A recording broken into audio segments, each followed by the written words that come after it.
Ever since young Izuku Midoriya was diagnosed as quirkless, he was ridiculed as a worthless nobody. His friend, Katsuki Bakugu, insulted him, which resulted in name-calling, the most common being the name Deku. He struggled to find and fit himself in the world now filled with 80% of the people being holders of some unique quirk. His mother, although an optimistic woman, was also viewing her son's life as realistic. She knew that people without a quirk were the ones that had lived the hardest. Most quirkless ended up committing suicide. The boy only wanted to help those in need. Nothing more, nothing less. Izuku, as much as he wanted to be positive, just couldn't find his peace in the world, mostly because people reminded him of his status in the quirk society. Speaking of society, the people, although friendly towards the quirkless, didn't directly appreciate such people existed. It did make Izuku wonder what he recalled of his father. The man never appeared after he was diagnosed as quirkless. His mother told him that it was because he had to work more time to provide for the family, but Izuku knew better. As this was being played in the young man's mind, a being that looked like a sludge substance came out of the sewers at such fast pace, he almost missed the boy. With an evil glint in his eyes, the villain jumped on the boy, restraining the boy from running and screaming. Just as the villain was about to kill the young boy, a man about 7 feet tall came to rescue. After All Might stopped the villain, he proceeded to try and wake up the boy. After everything played out in canon style, Izuku asked a question that would forever change his life. "I'm quirkless, I don't have a quirk. Can I be a hero and become someone like you?" That question froze the number one hero, having rarely imagined encountering a quirkless person who desires to be a hero. Toshinori himself was quirkless before he received his quirk from his mentor, but wasn't going to say that to an unknown boy he just encountered. With a sigh, the number one hero decided to tell the boy a harsh truth. "I'm sorry, young man, but you can't be a hero without a quirk." His mind was replaying what he had just heard. His idol, All Might, also didn't believe a quirkless nobody could be a hero. Izuku was feeling something he tried so hard to cover up, his sorrow and rejection. He just couldn't understand. Why would the universe pull him into such a joke? What had he ever done to receive such a penalty in life? Izuku slumped his shoulders, believing that in all reality, he was destined to be quirkless and was hopeless in the matter. All Might, seeing the outcast look on his face, was saddened to see such a heart be torn. However, there was nothing he could do. It wasn't like he could give one for all just because a kid didn't have a quirk. Going down the staircase of the rooftop, he turned one last time only to see a green silhouette with red glowing eyes standing right behind the boy. All Might blind, and the shape disappeared. Something tells him that the boy may be something special, but he shrugged it off as his mind feels pity for him. However, what he saw was no mind game, but rather a harsh truth that is to come. Another store was caught in flames as Backdraft tried to use his quirk only to have another store caught on fire as well. The other pro heroes were having any good luck. A villain made out of sludge was holding a teenage boy hostage. When everything looked to be lost for the blonde head's life, another variable came into the show. Izuku, who was standing on the sidelines, couldn't help but feel sorry for his school's bully and anger towards the heroes. With so much conviction, and courage if I do say so myself, he ran toward the villain with a bit of speed he didn't know he had.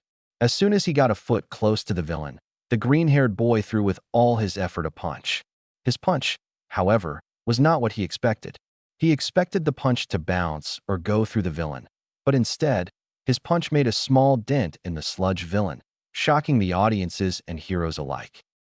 Just as the shock appeared, it vanished as the villain composed himself and was about to explode the boy into pieces.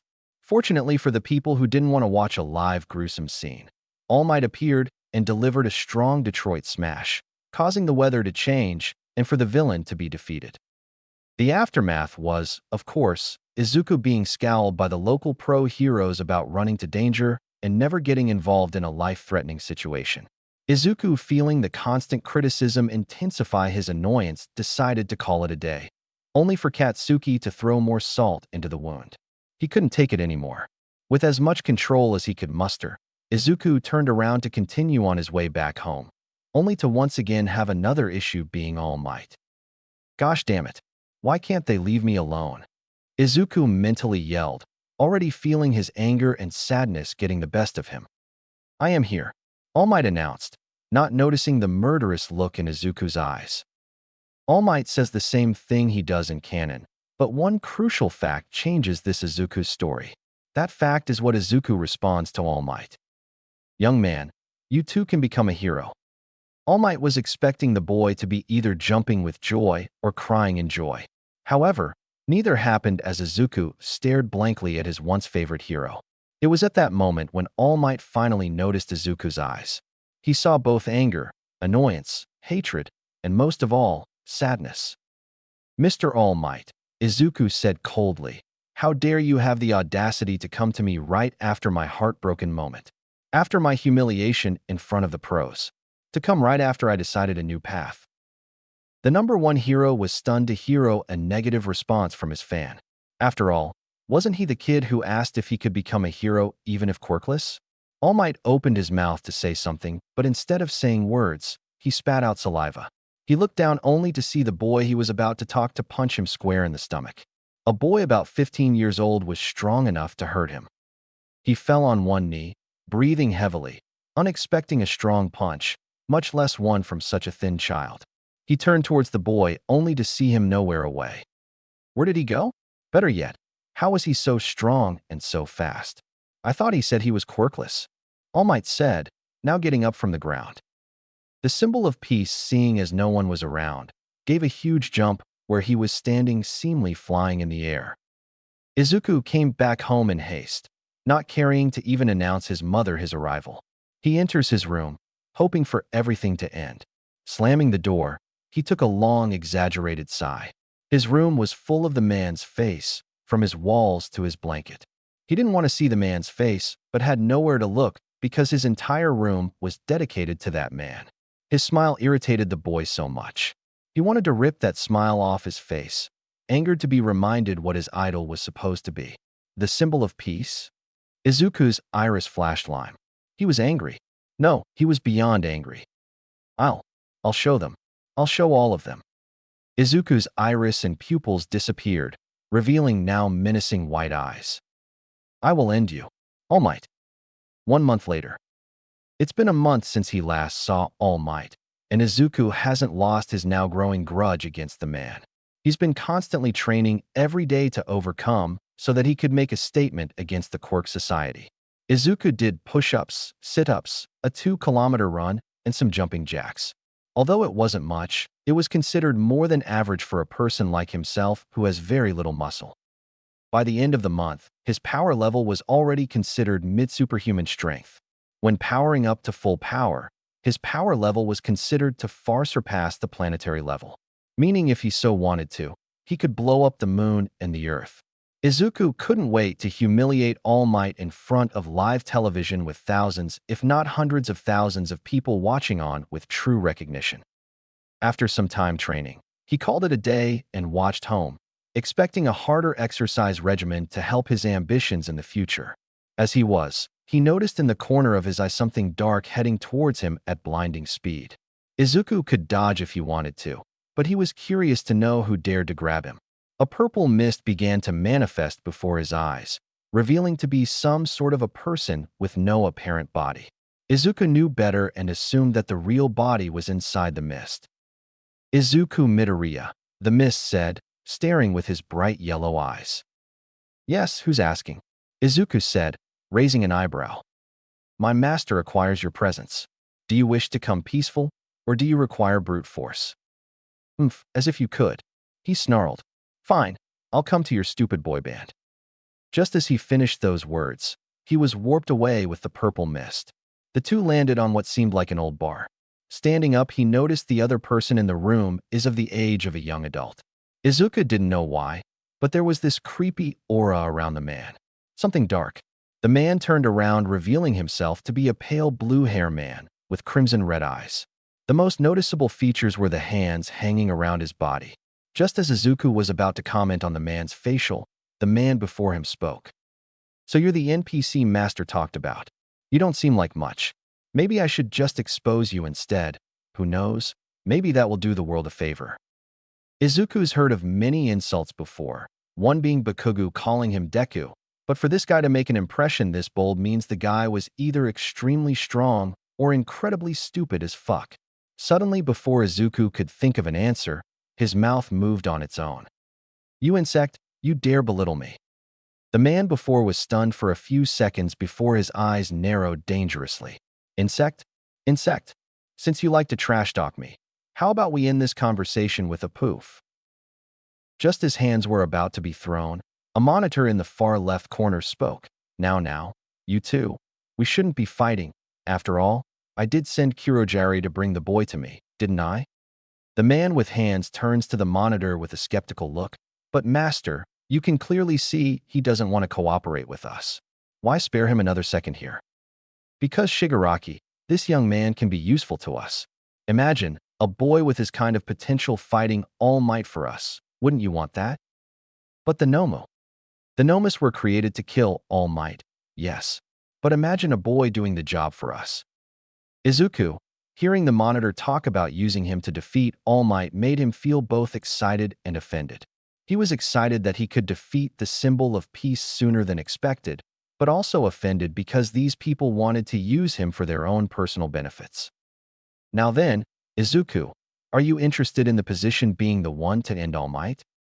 "End All Might," Izuku said, confused, never thinking about actually ending All Might's life. "Why yes, young Midoriya," the monitor said, sounding like he was smiling inside the monitor. "You see, the one known as All Might isn't actually a true representation of being called Symbol of Peace. He discourages those who are quirkless just so he could remain the #1 hero." "What?" Izuku said, not understanding what he was hearing. "Wait, how can I trust what you say to be true?" He didn't know why or how, but Izuku felt a slight chill on his back. "Well, young Izuku, I'll happily tell you that I know this because All Might doesn't want anyone to know this. You see, All Might always smiles because of all the wealth and glory he receives constantly." "You're wrong. He told me that the reason he smiles is to reassure people that they'll be safe under his protection," Izuku retorted, forgetting his anger against the man. "Oh, so you've met the hero.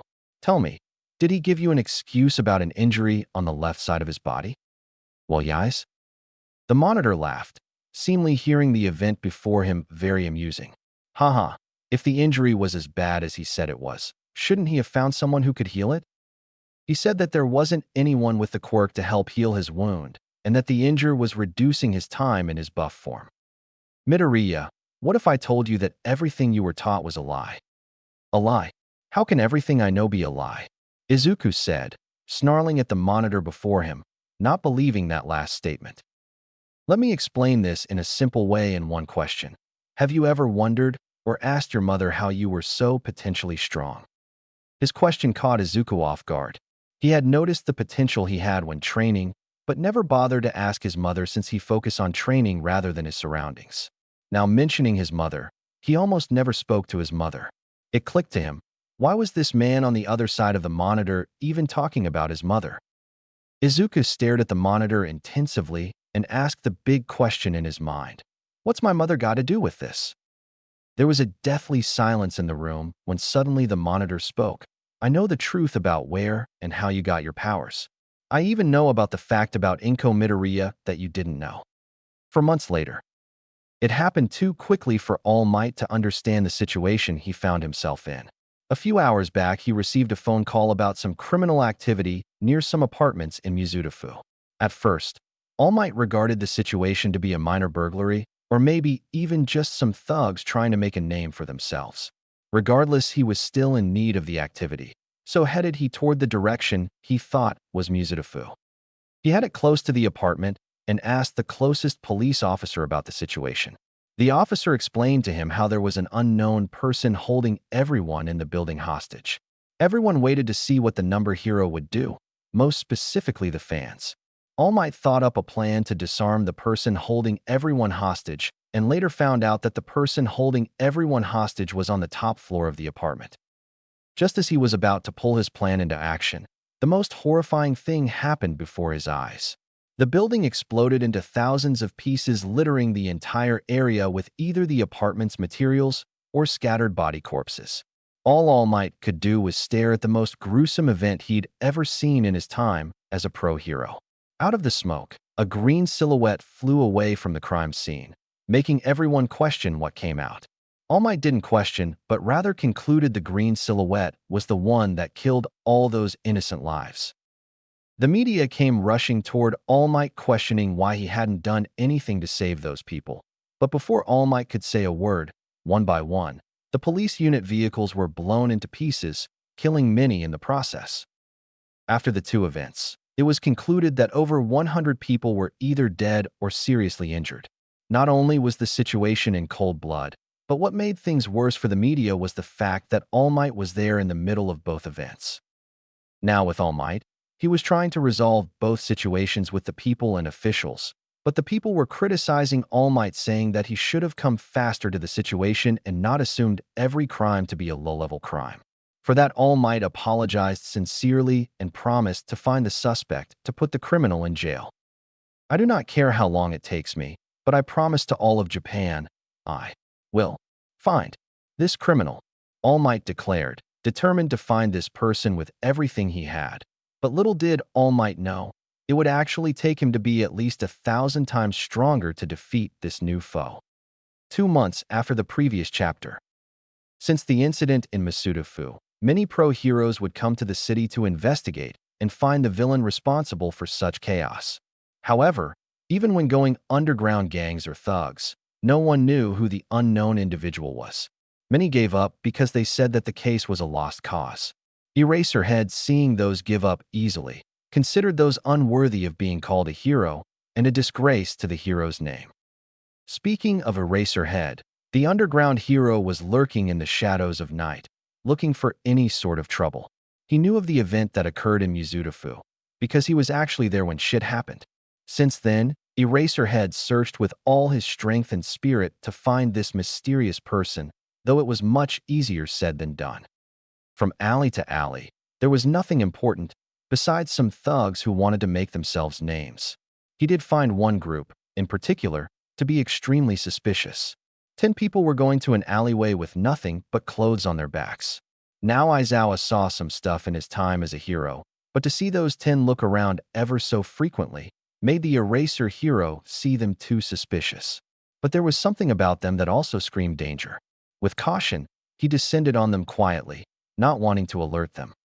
Before he was going to make his move, one of the 10 spoke. "So, what's this about a league of villains?" The man was about average height with blue hair, wearing a long trench coat.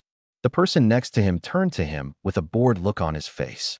He wore street clothes, but his most obvious features were the stitches around his jaw and arms. "Honestly, I wouldn't really even care what this league of villains is anyways. I think they're just some wannabes." "Maybe, though who knows, Dabi," the man said. "Now reveal the other person's name." "Oh, so you know my name? Well, it isn't nice to know someone's name without introducing yourself, mysterious man," Dabi said, leaking a bit of amusement in his voice. The man with the trench coat turned to him, before turning back. "The name's Soga Kujisaki, kid." "Oh, so here I am talking to a former member of the Instant Villains." "Quiet, you two. Do you want us to get caught here?"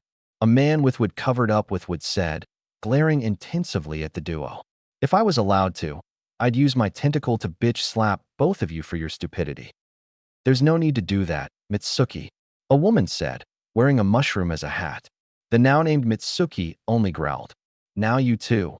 Although I am nothing like Mitsuki, her smile turned dark as if she were a demon. "I will shut you up if you do not cooperate." Both said males only gulped in fear. "If I were you too, I'd rather not test her. She can be scary when angered," said a blonde head with metallic hands.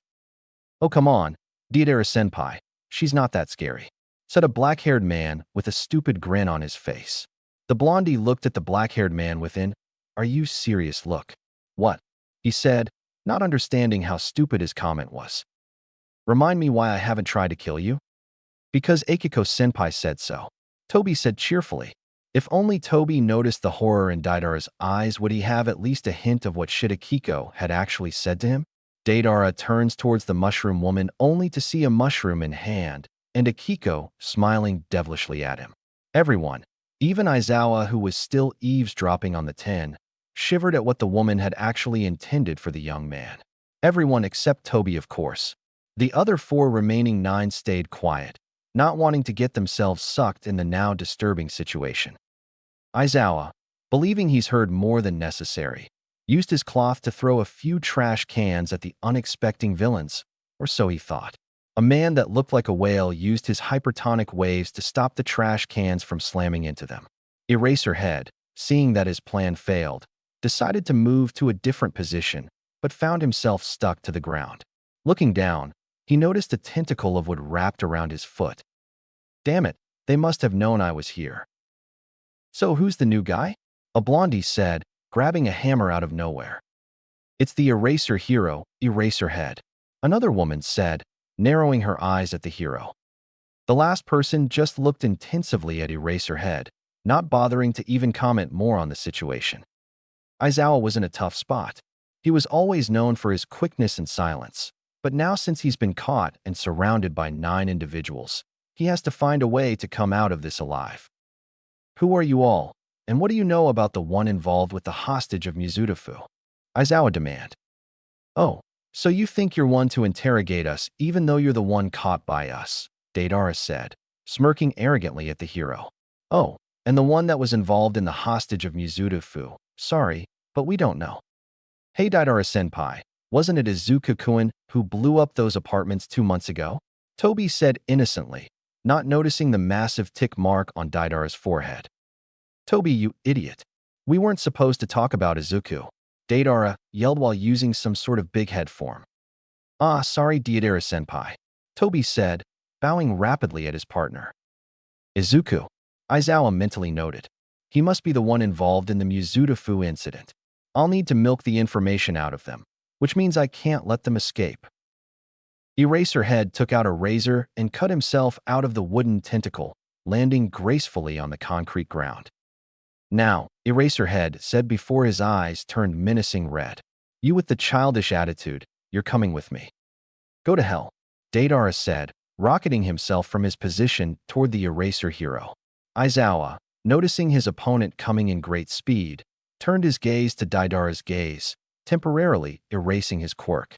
Before Deidara could touch the ground, the quiet man from earlier lifted his arm up, causing a ripple to appear and absorb Deidara. After absorbing the rocket user, he turns his arm in a different direction and forms another ripple, dropping Deidara in the process. He seems to have some sort of absorbing quirk. I need to be cautious around him, Aizawa thought, jumping around the area to confuse the 8. His efforts were futile, however, when the mushroom woman used her quirk, which covered the entire area with mushrooms of all shapes and sizes. The most astonishing fact was that the mushrooms were glowing, revealing exactly where he was. The unknown woman that glared at him earlier came rushing in, followed by the blonde man with the massive hammer. Engaging in the fight, Eraserhead dodges their punches and kicks fairly easily. Even the massive hammer was avoidable, though the huge crater caused by the massive hammer didn't sit well with the underground hero. Just as Eraserhead was about to strike the woman with his cloth, her body retracted on itself just like in a sea turtle manner. The small moment of being caught stunned distracted the hero long enough for the blonde man to slam his hammer into Aizawa's side. Eraserhead coughed up some blood as soon as his body hit the hard brick wall. He tried to get out of the dent, but couldn't. Assuming the worst, he tried to think of something quick. However, as fate would have it, the man with blue hair crossed his arms, and just like in a Wolverine gesture, metal spikes came out of his fist. He ran toward the hero to finish the hero off, but before he could even give the finishing blows, he suddenly heard someone yell out something. Power. A powerful punch was delivered on the spike user's jaw, immediately causing the man to go unconscious. Standing over the unconscious body, a young man with blonde hair and a white suit that read Lemillion stood proudly in front of the 9 before him. Aizawa, however, knew the newcomer as his former student 2 years ago. Mirio, what the hell are you doing here? He demanded. The said young man just gave the Eraserhead a cheeky smile, not worrying in the slightest. It's nice to see you too, sensei. Do you need help? You know damn, well I'm going to give you one hell of an earful. However, I do appreciate the help. The blonde Suntobe hero smirked, already used to Aizawa's antics. Eraserhead stood next to Mirio, planning his next move against the villains. Mirio just smiled like an idiot, but inside was also planning to end the fight as quickly as possible. The villains activated their quirk, preparing for a one last stand against the two. What everyone failed to notice was the disappearance of a certain cremation quirk user. The two sides engaged in a fearsome battle, only for the tables to turn due to Mirio's permeation quirk. The battle was long and not so hard, but the heroes managed to win with only a few bruises compared to the many the villains had.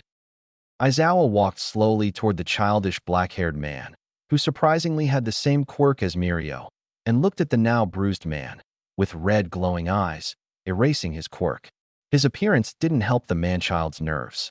Aizawa could have sworn he heard the man swear under his breath for taking another scary assignment. With all the authority he could muster, Aizawa said one word. Talk. All right, all right, all right, I'll talk. Just, please don't hit me anymore, Toby said, visibly showing fear in his eyes. Good, now tell me, who is this izuku you've talked about? Toby closed his eyes before opening them again, but now showing a serious side Aizawa had yet to see. Izuku was the one who blew up the apartments in Mizutofu because of some personal issue he had with a certain someone. Sad honestly, he found out something about himself that by all honestly shouldn't have. I am certain, however, Izuku is not one to test. He is rather one with such an evolving mind. He is twisted and has a big grudge against All Might. One of the reasons why he caused such an incident was an honor for All Might to witness. If you really want to stop him, look for the color. Green. Katsuki, you better get your butt down right or else. Shut it, you old hag. I'll be down soon. Katsuki was surprisingly overwhelmed, considering the fact that he's always been saying how he'd go to UA and become the greatest and richest #1 hero. Though indeed a huge dream, those dreams were nothing compared to the news he received from the Midoriya residence. His childhood best friend, Izuku, never came to school, a red flag in Katsuki's opinion. A few months after Izuku's disappearance, he saw the horrendous breaking news live before hundreds of thousands of people. Katsuki had felt something that he never felt in his life. He was worried. The blonde, arrogant brat with a massive stick up his ass was worried for his friend, his quirkless friend. Katsuki, without noticing it, walked closer to the television, still not believing what he was hearing. Izuku, his quirkless childhood friend, was killed by this unknown villain. He had clenched his teeth together, anger like never before, burning hatred against the unknown villain who had done such a thing. He will pay. But before that day ever comes, he needs to pass the entrance exam first. He got his bag and headed downstairs, ready to endure his nagging mother. The walk to UA was a tense silence. Ironic considering the fact that Katsuki was always a loud, arrogant type. He was after all arrogant because of the mass praise he received as a young kid during his preschool year. Though his parents never cared if he was strong or not, they only cared for his well-being.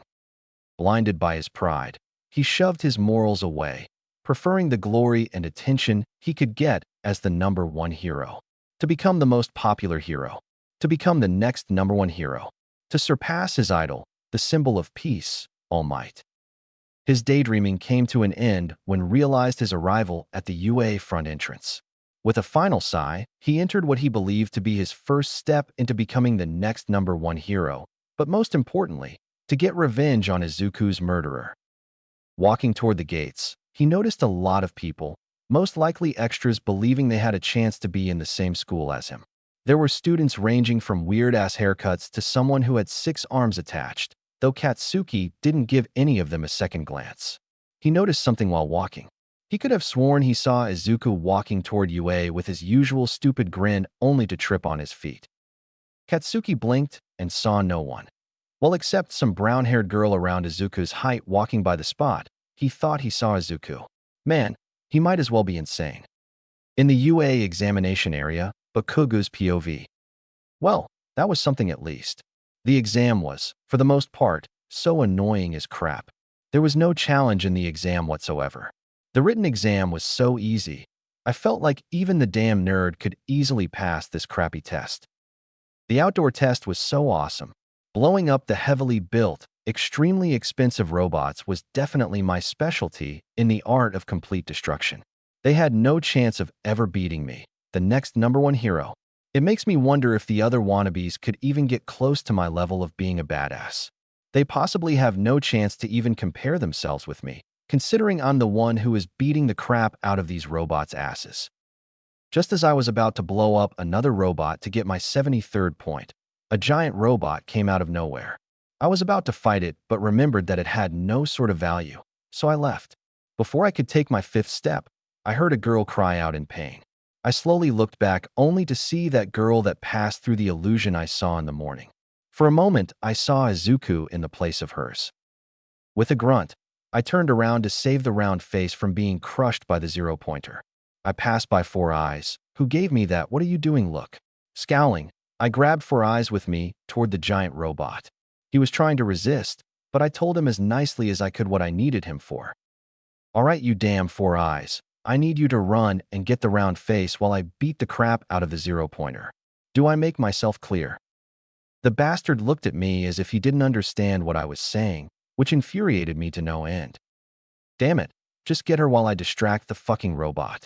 Suddenly he understood what I was trying to say, because after I said that, he rocketed himself toward her.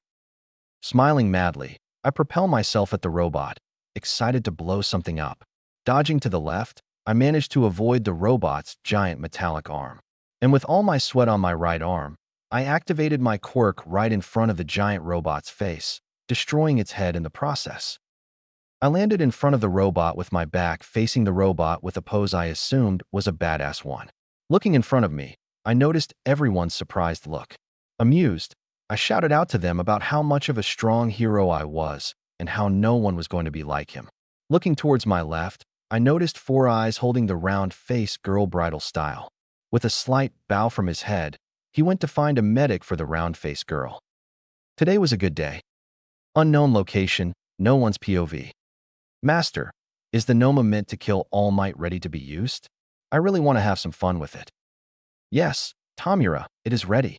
Have you already planned when you wish to attack All Might? Yes, I plan to attack All Might in the USJ building, right across UA High. Even our spy says that the USJ is the perfect place to find and kill All Might. I thought it was my job to kill All Might. Out of the darkness came out a green-haired boy, revealing his muscular chest and wearing white shorts. The said green head was none other than Izuku Midoriya, the League's former new member. Ever since Izuku's been with the League, he's been growing stronger and stronger. His strength also converted his mental state into what can only be imagined as insanity. The once smart, kind boy turned into the embodiment of madness. Some members of the League tried to put him in his place, but Izuku in one shift motion explained to them why he is to be feared. So far, only 20 bodies were found dead with either their heads blown off or a gaping hole in their chest. Since then, no one has ever defined Izuku, except of course All for One and Tamura. All for One being obviously the hidden leader of the League and Tamura because he believed that the world was entitled to him. "Midoriya, what are you doing here?" Tamura said, annoyed that the overpowered brat was here. Izuku turned towards the monitor that was illuminating the dark and asked All for One a request. "Sir, if I may ask, why send Tamura with the Nomu and the low-level thugs when you could just send me to end their miserable lives?" Izuku couldn't see it, but All for One was smiling madly behind the monitor. "Oh, young Midoriya, it seems you two have gotten very arrogant due to your strength. Though I may consider your plan only as a last resort.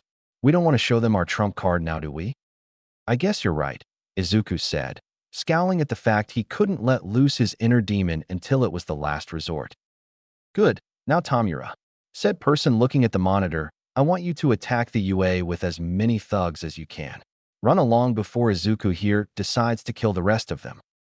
"Hey, fine, I'll go get them ready." He left saying his farewell. Izuku stayed, silently waiting for something. All for One took the time to examine the boy and asked the question that's been on his mind since after the boy massacred Masudafu. "So young Midoriya, what did you dream about this time?" Izuku stayed quiet for another few seconds before he responded, "I keep hearing the same word over and over again in my mind." "And what, if I may ask, was the word?" Izuku turns to look at the monitor with insanity all over his face. That word. That word kept him awake all night. That word. No. That name that wouldn't allow him to sleep. That name makes his blood boil like no other. That name. His aura exploded, shaking the entire building in the process. Just as the shaking happened, it stopped. Izuku's aura vanished, as well as his angry temper. Behind the other side of the monitor, All for One had a controller in hand, pressing a big red button labeled Tame. Now, Izuku, don't get all fired up while we're still talking. Unknown location, Shigaraki's POV. I just got out of the hideout just in time, before the building could start shaking. Holy shit. What was Master even thinking when he decided to recruit the kid? He's like a force of nature. Scratch that. He's like those unbeatable bosses in video games that only die if you cheat. After the shaking ended, I walked away from the bar, Master's monitor still inside, pondering what became of the boy. On one hand, he was the perfect killing machine. On the other hand, he was very dangerous, much like a threat to his new vision of the world. A world where people could do whatever they want to do and get away with it. Someone like Izuku would only create a world, not of disorder, but something even worse than chaos. If my vision of the world is wrong, then what's their view on Izuku's? No matter, when the time is ready, I'll have to dispose of him before he could be considered another player in my world. In my game. What is this energy I'm sensing? It's sinister and full of monstrous killing intent.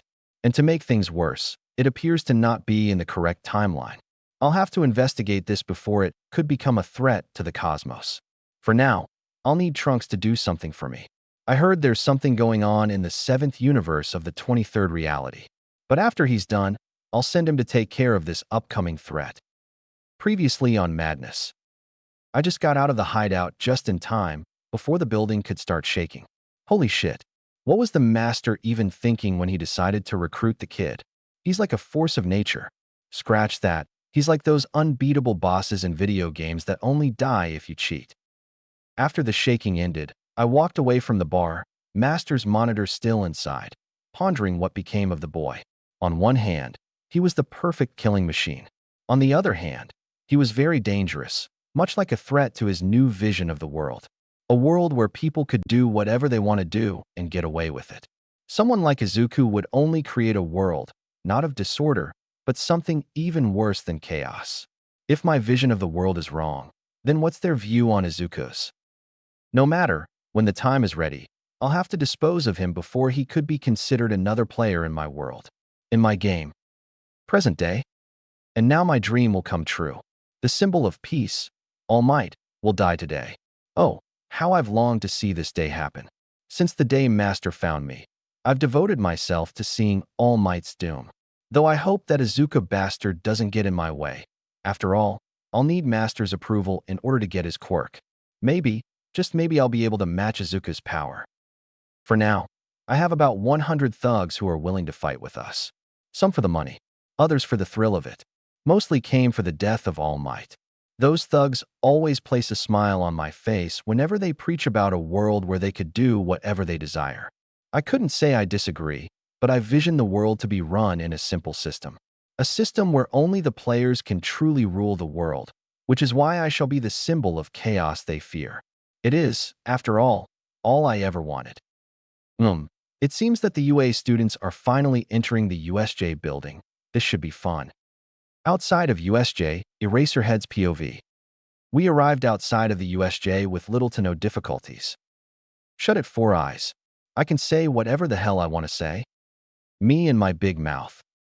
I sighed, annoyed senselessly by my new troublemaking children. Why couldn't I have students who aren't as troublesome as these kids? Anyways, let's get this over with so I can get back and sleep in my sleeping bag. Alright, when we enter, please, with all the maturity inside of yourselves, pay attention to our speaker. I'm not in a mood to play around right now. Hearing their instructor's order, they automatically enter the USJ building, unaware of both the training and special visitors. Aizawa, for the meantime, watches on as his students enter the building. It made him think about what happened a few months back after the Mizudafu incident. Flashback. Aizawa walked slowly toward the childish black-haired man, who surprisingly had the same quirk as Mirio. and looked at the now bruised man, with red glowing eyes, erasing his quirk. His appearance didn't help the man-child's nerves. Aizawa could have sworn he heard the man swear under his breath for taking another scary assignment. With all the authority he could muster, Aizawa said one word. Talk. All right, all right, all right, I'll talk. Just, please don't hit me anymore.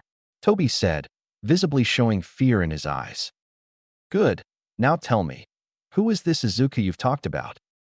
Toby closed his eyes before opening them again, but now showing a serious side Aizawa had yet to see. Izuku was the one who blew up the apartments in Mizudafu because of some personal issue he had with a certain someone. Sad honestly, he found out something about himself that by all honestly shouldn't have. I am certain, however, Izuku is not one to test. He is rather one with such an evolving mind. He is twisted and has a big grudge against All Might. One of the reasons why he caused such an incident was an honor for All Might to witness. If you really want to stop him, look for the color. Green. Flashback end. What the hell did he mean when referring to the color green? It seems irrelevant, but relevant at the same time. Could the reference of the color be some code? No, that wouldn't make sense. Maybe an alias? Damn it, why could that man-child tell me? He took a small breath and exhaled. This case was still troublesome to solve. Before entering the USJ, the Space Hero, 13 greeted the newcomer students. Although wearing a space helmet, 13's voice was an indication that he or she was in a good mood. Wait, I've known 13 for a while, but I've yet to know what gender 13 is. 13. I'm such a big fan, Uraraka said with her usual bubbly attitude. Happy to hear another fan, 13 thanked her. Now, let's go inside and work our hardest to make you all great heroes in the future. When the students entered, they were greeted with a sight. Rescue training ranging from activities from mountain training to shipwreck training. While the students continued to stare with excitement, I decided to ask 13 the big questions. 13, where's All Might? He was supposed to be here with us? About that, he might have done too much hero work before coming here. 13 said, sticking 3 fingers out. Sai, of course, he would do some hero work, even though he has other priorities to attain. Let's see.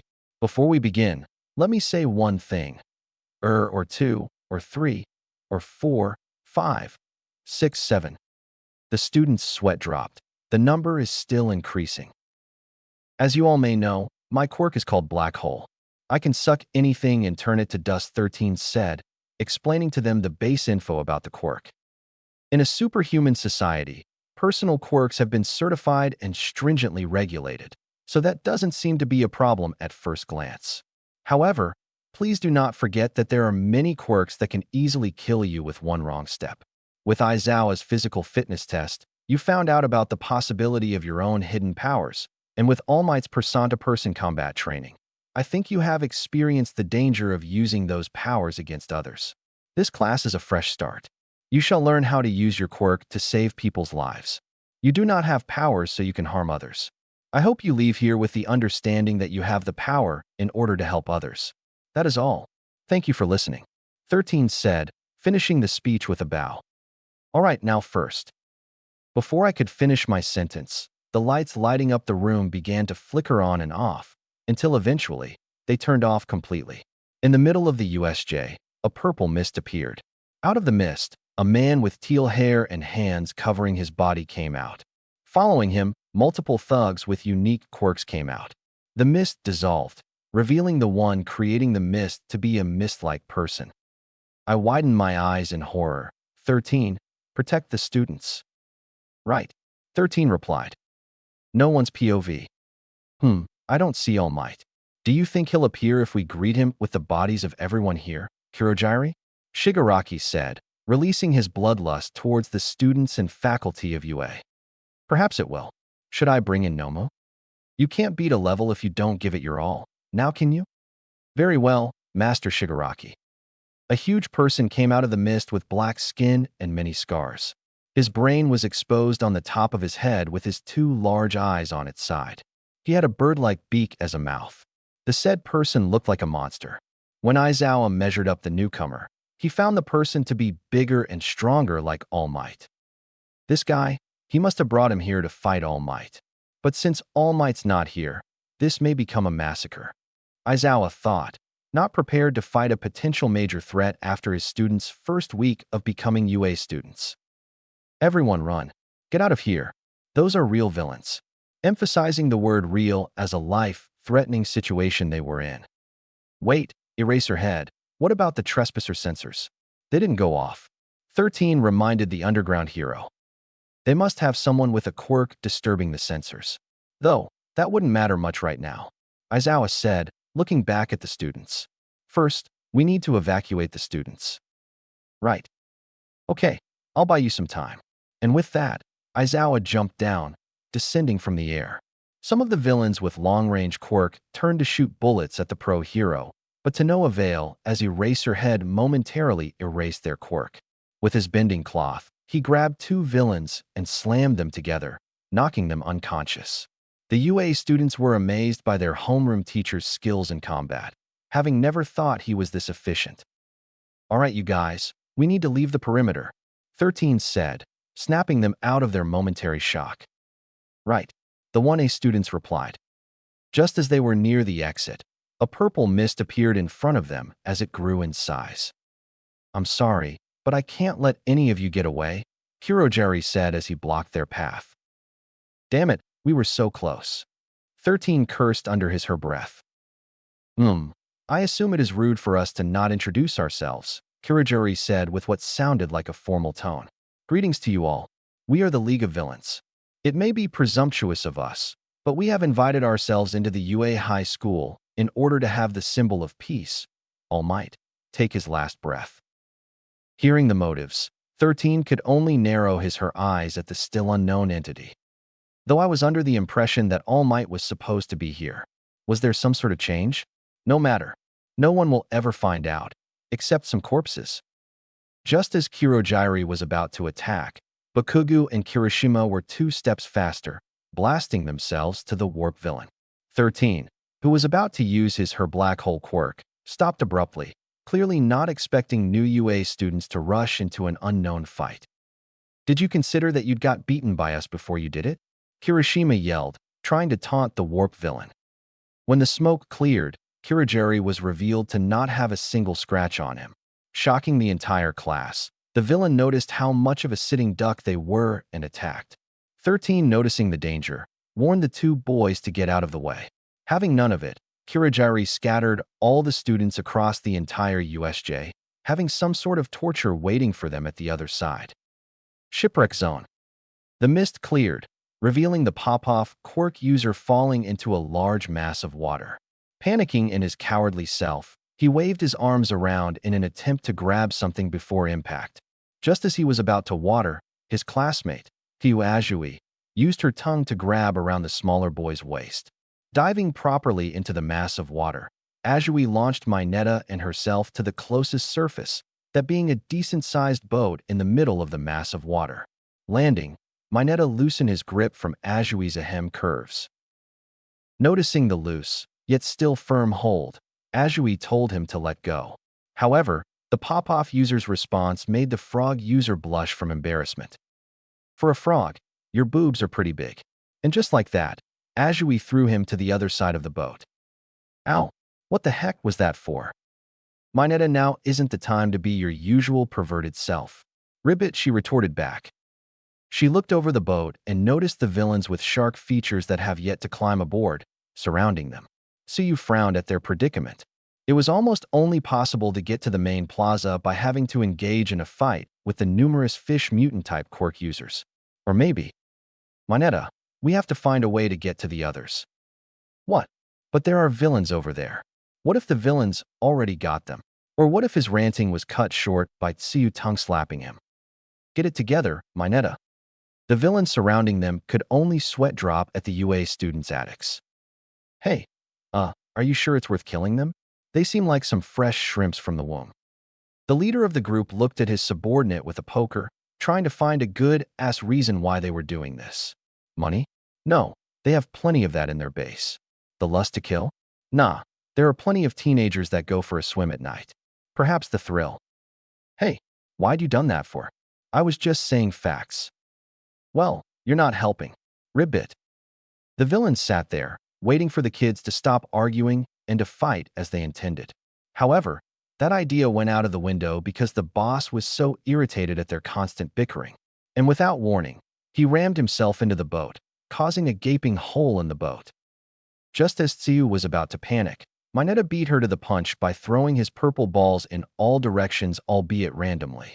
She was going to scowl at the short boy until she realized the villains distancing themselves from the floating purple balls. At first, she thought that maybe they were scared of those balls. That is until it dawned on her. The villain ain't exactly scared of the balls. They weren't sure what they could do. Mineta, we got to run for it while they're still confused. Ribbit, she said, grabbing him around his waist with her tongue. Okay, let's get out of here quickly, Mineta replied, holding tightly onto the frog user's tongue. With a huge leap, they flung themselves into the other side of the shipwreck zone. Hey, they're getting away, one of the fish mutants said, pushing to get toward his other comrades. But the purple balls. Fuck those things. They're probably nothing, to begin with. Come on, we got some kids to murder. However, just as he said that, a purple ball connected to him. Huh, what the? This thing won't come off.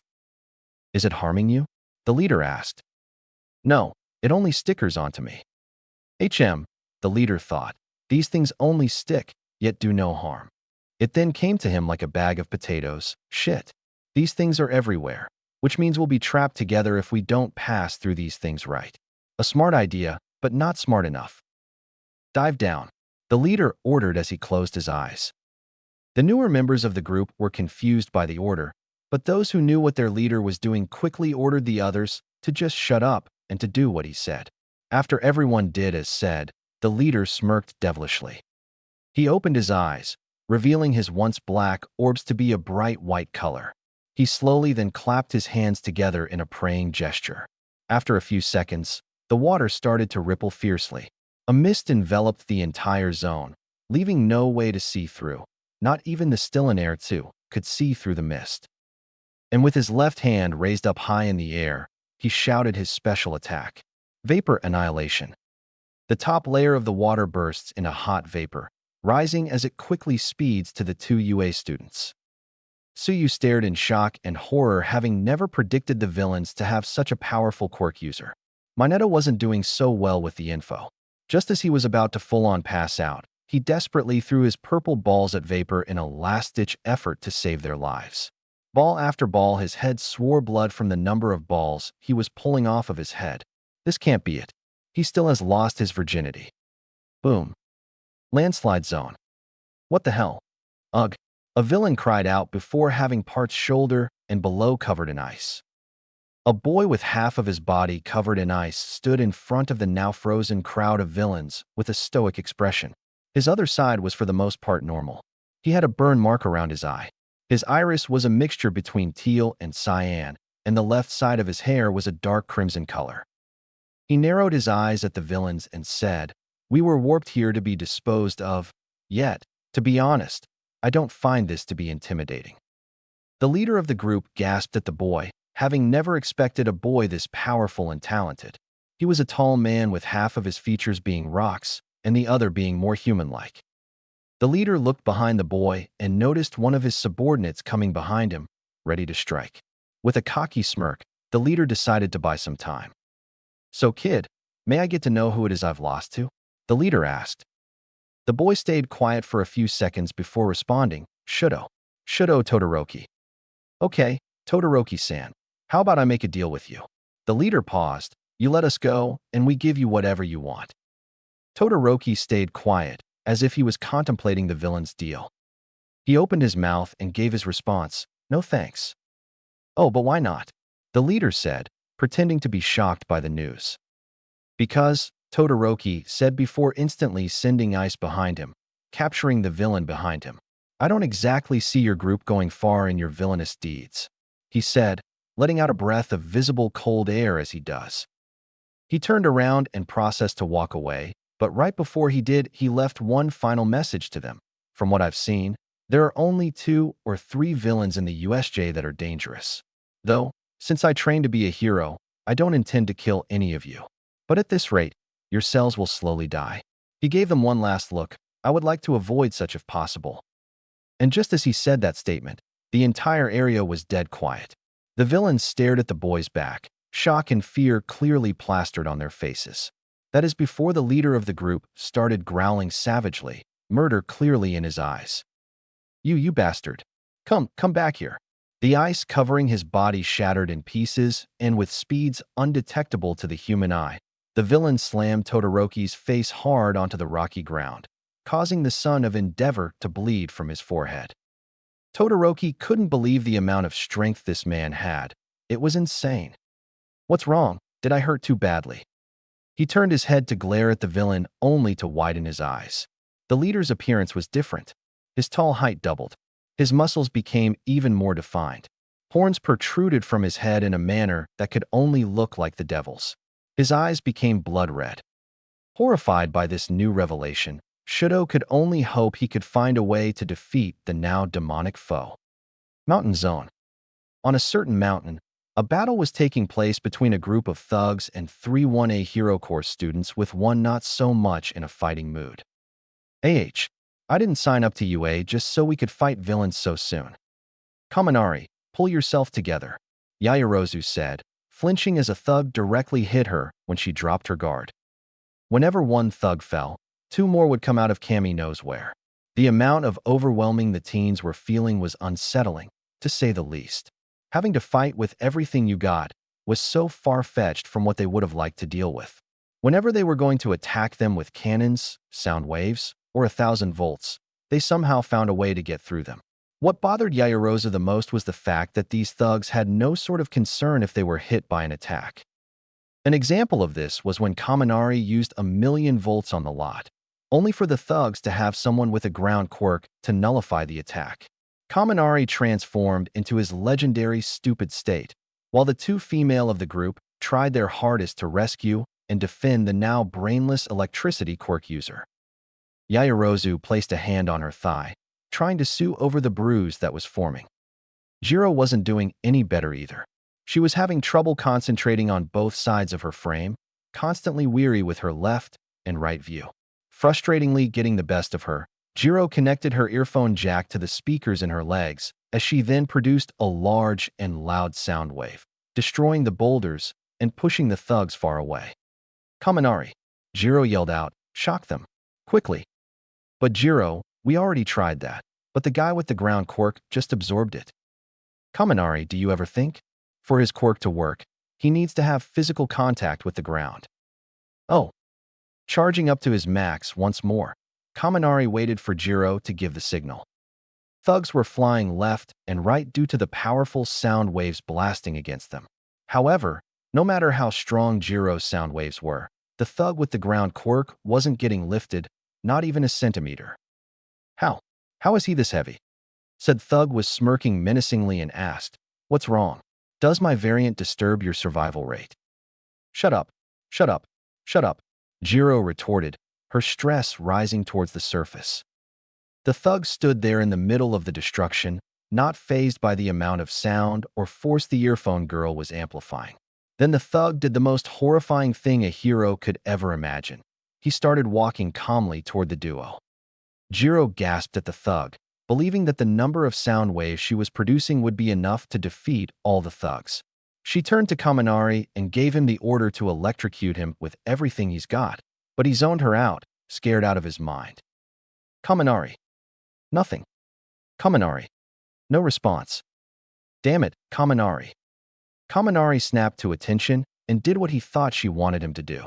With every ounce in him, he let loose every charged-up energy, aiming to stop the thug from getting closer.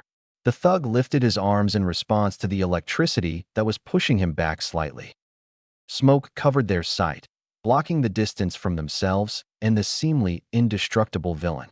After a few more seconds of sound wave after sound wave and vice versa with the electrical outlet, the duo stopped their attacks, gasping for air as they did. Seeing no sign of the thug anywhere around, Jiro fell to knees to a job well done, Kaminari not so far behind. After regaining his breath, Kaminari asked the question swirling in everyone's mind, "Did we get him?" Jiro smiled tiredly. I think we did." Just before they were going to celebrate, a hand came out of the smoke, arm's length from both of their faces. The two were utterly shocked not only by the fact the thug recovered, but also because his footsteps were undetectable. The villain grabbed both of them by the throat and proceeded to suffocate them with a sickening smile on his face. "You know," the thug started, "when he told me the extent of my quirk, I didn't believe him. However, because of this field trip, I finally understand what he meant when he said to stand my ground." The thug added more pressure, reducing their chance to breathe even lower. Just as Jiro was about to pass out, she saw a glimpse of white light behind the thug. "And you want to what?" "I think I'll use this newly awakened ability to my advantage, and maybe, just maybe I'll be about to kill him." Whatever he was about to say was cut short when he received a full-forced cannonball to the back of his head, dropping the two students from his hands.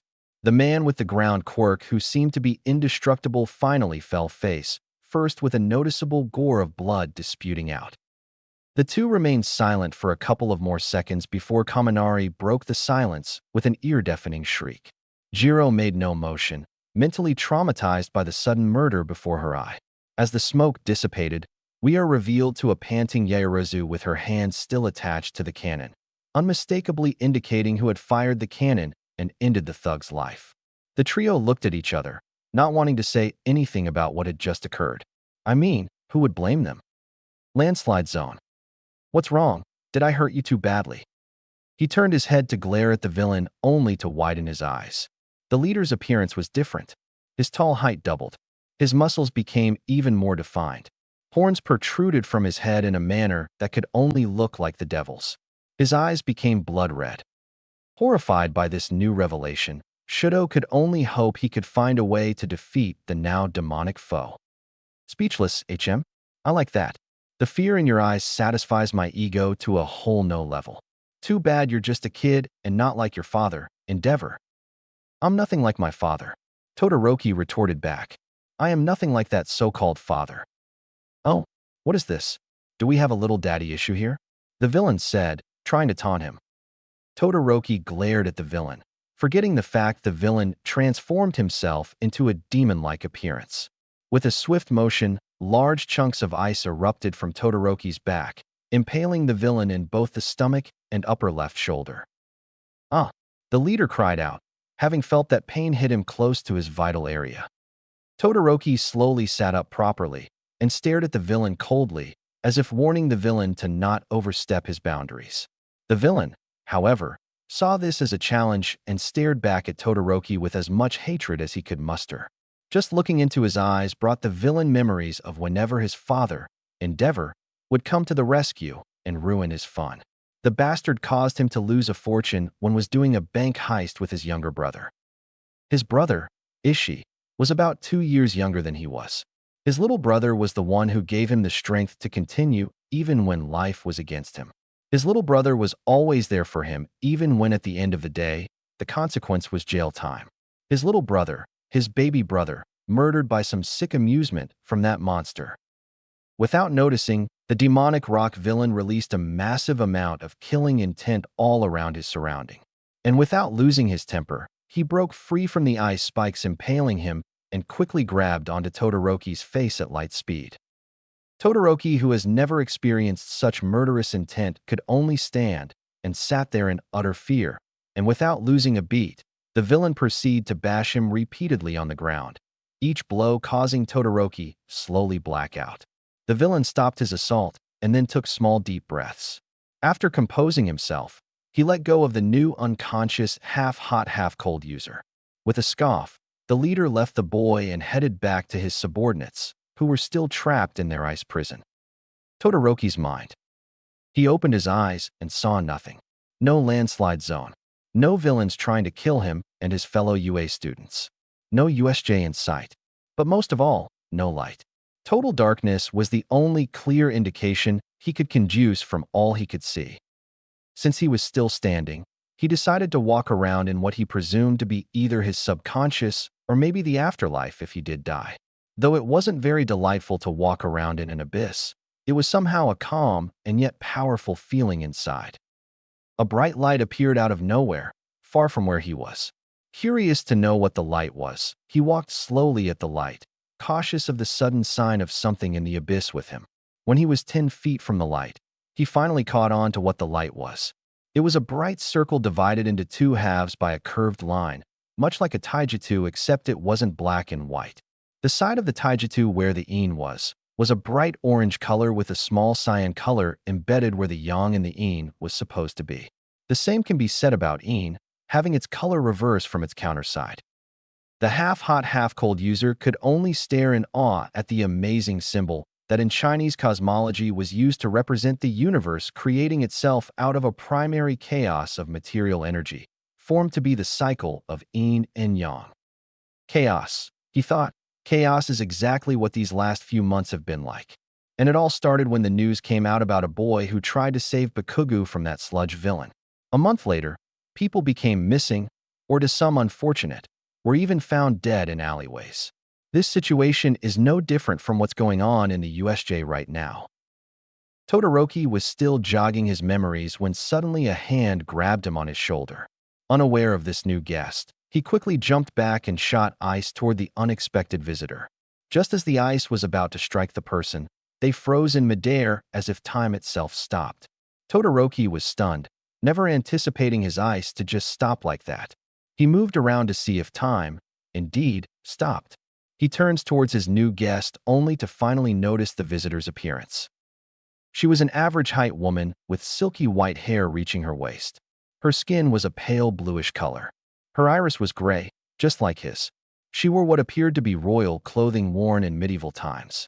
And her curves were something a woman would have died for. Shudo Todoroki, the mysterious woman, began to speak. "I've heard a lot of great things from you," she said, a gentle smile plastered on her face. You know me?"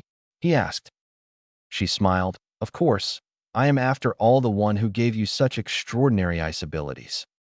He stared at her, not understanding, or better yet, not believing what he was hearing. "My ice abilities?" "Yes, your ice abilities," she replied, smiling sweetly at the duo quirk user. "I am, after all, the Hayu no Megami, goddess of ice." Hayu no Megami. Shipwreck Zone. Suyu stared in shock and horror, having never predicted the villains to have such a powerful quirk user. Mineta wasn't doing so well with the info.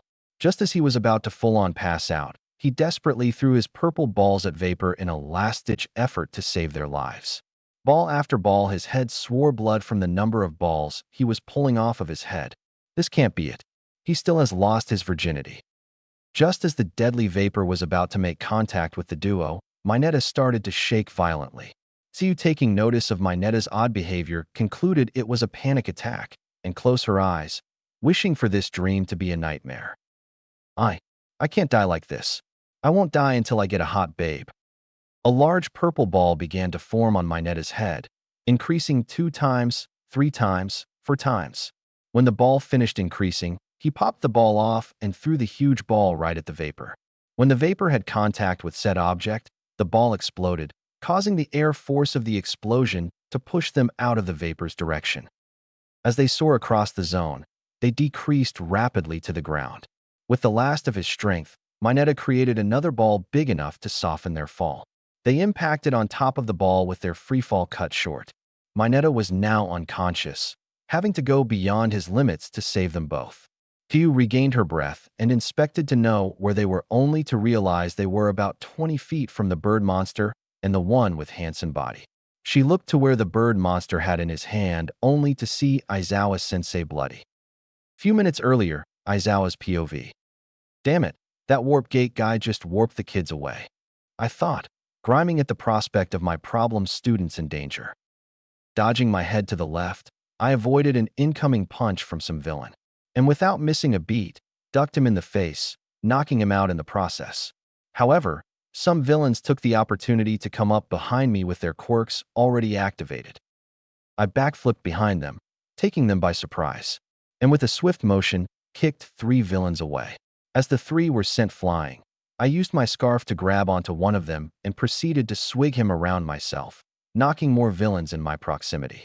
I continued battling against the amount of villains without much effort. Just as I had removed most of the villains in my path, I noticed the one with hands all over his body stare intensively at me. I narrowed my eyes at him before momentarily turning my eyes to the last of the villains. Just as I had finished cleaning up the trash, I turned my full attention to the final boss. We had eye contact for a few seconds until he began to speak. Eraserhead, you were always the cool one out of the rest of the heroes, though it's such a shame I'll have to kill you. I assume you're the final boss, I said, moving into a defensive stance. He seems to chuckle at my words, before taking a more serious tone of voice, clearly showing how wrong his statement was. I hate to admit it, but sadly I'm not. Though, I would prefer to be considered the player of this game. No matter, we brought Noma here to finish the symbol of peace and to bring a new quirk to society. A world where we can do whatever we want. Well, you're going to have to get through me if you want your dream to come true, I replied, on edge at the inevitable fact of the unknown of the variant being this so-called Nomo. Very well, I wanted to play with you first, but someone told me that if I wanted to finish something quick, I should do it quickly as well. He turned to the one named Nomu and said in a nonchalant tone, "Have fun, Nomu." I was about to jump into action when suddenly the Nomu appeared in front of me and slammed his right fist right on my stomach. The sudden hit at first was numb, but after a second I started to cough up blood. My body was still battle-ready, but this punch was too much. I felt my knees give up on me. I lifted my head up to nullify the Noma's quirk, but found no sort of mutant or transformation quirk. I widened my eyes at the prospect of such an abomination before me being this strong. I rolled over to the side, avoiding the Nomu's neck-breaking stomp with difficulties. The Nomu paused for a moment before slowly turning its head towards me in one of the disturbing manners that would have put any pro hero to shiver. This thing is dangerous. I have to stop this thing, but just how? I can't erase his quirk. It wouldn't make any difference if he still has his superhuman strength. As they soar across the zone, they decreased rapidly to the ground. With the last of his strength, Mineta created another ball big enough to soften their fall. They impacted on top of the ball with their free fall cut short. Mineta was unconscious, having to go beyond his limits to save them both. Kyu regained her breath and inspected to know where they were only to realize they were about 20 feet from the bird monster and the one with Hansen body. She looked to where the bird monster had in his hand only to see Aizawa-sensei bloody. She gasped at the scene before her eyes. Just what were these villains made out of? This was not what any newcomer would expect when going to UA High. She sat there, petrified at another life-threatening situation. Shigaraki quirked an eyebrow at the newcomers, having never expected some new UA students to actually get through a level in his game. He shrugged it and decided to kill them himself. However, before he could make a move, Kirojiri warped beside him. He looked at the warp gate user in silent confusion before voicing out his thought. "Kirojiri, what are you doing here? Ain't you supposed to be blocking the front entrance?" About that, Kirojiri turned to look at him. One managed to escape and is now running to the main building to alert the heroes. Kirojiro, if you won't our way be, I would have killed you right here, right now. But no matter, Shigaraki turned towards the two UA students, one being unconscious. Perhaps I should destroy the symbol of peace's pride before we go. Tomura sprinted toward the two, murdering intent clear in his eyes. His sprint was cut short when he was suddenly thrown back by a giant rough object. The Nomu was about to catch both his master and the object before either could fall into impact. Shigaraki, who was now annoyed by the sudden stop, glared at the object next to him only to realize that the object that hit him wasn't an object, but IWA, who's supposed to lead a group in the landslide zone. Returning to his annoyed demeanor, Tomura demanded to know what the hell happened to him and his group. "You lied," the leader, now named IW, said as he pulled himself off the Noma's hand. "These ain't any normal brats." Shigaraki narrowed his eye at being called a liar, but remained silent to listen to his subordinate elaborate, something that damn green hair brat drilled into his mind. The one with an ice and fire quirk is a monster. With that being said, a large object crashed now next to Tsu and the unconscious Mineta. The smoke from the impact cleared up to reveal Shudo inside a giant materialized ice humanoid with ice protruding from its back. Shudo's had a vapor of ice coming out of the right side of his lips. His right eye had a slight white glow to it. His right arm was a bit pale with a few ice pieces coming out. Shudo stared down at IWA, the position making the scene look like a god judging those before him. Flashback. You know me? He asked. She smiled. Of course. I am after all the one who gave you such extraordinary ice abilities. He stared at her, not understanding, or better yet, not believing what he was hearing. My ice abilities? Yes, your ice abilities. She replied, smiling sweetly at the duo quirk user. I am, after all, the Hayu no Megami, goddess of ice. Hayu no Megami. She giggled at his unusually shocking behavior. After her fit of giggles ended, she slowly changed her face to a serious look. What she was about to say is to be very important information and should not be said with her usual cheery attitude.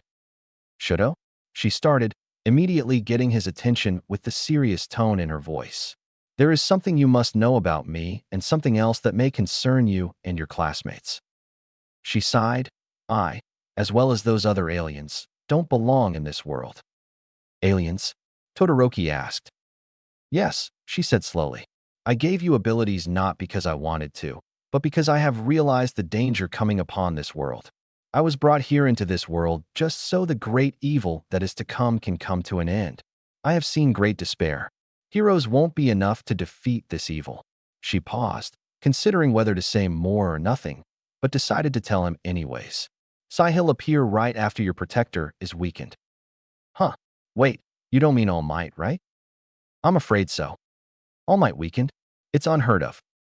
It is, she added, though I suppose I should send you back so you can save your classmates. Oh, but before you go, she walked towards him and placed 2 fingers on his forehead. I might as well give you a portion more of my abilities, she said while having a cheek smile on her face. Todoroki, in a spint of 1 second, received memories and experiences from the goddess. Skills that involve defensive, offensive, and even skills that include both types. But there was one that grabbed his attention.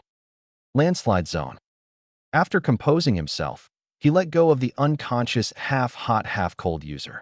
With a scoff, the leader left the boy and headed back to his subordinates, who were still trapped in their ice prison. Oi, IWA, get us the hell out of this, one of the subordinates said, annoyed out of his mind. Never mind that, another one said to his loudmouth comrade before looking at his superior with relief. Did you finish the brat?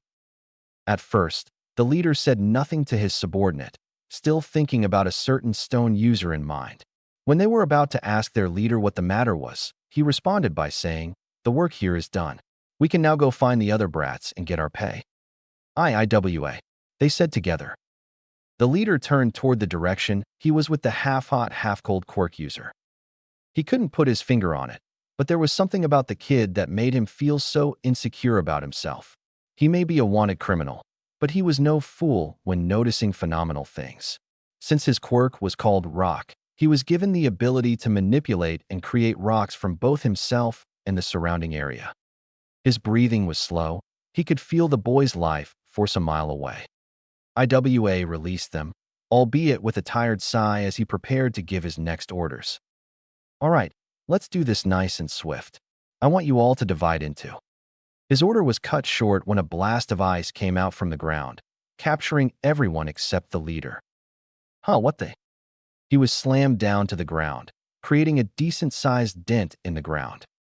He groaned in pain, feeling one of his ribs crack by the force. IWA turned his head to see his attacker only to gasp in shock. The boy he knocked unconscious stood behind the IWA with his hand gripping the back of his head.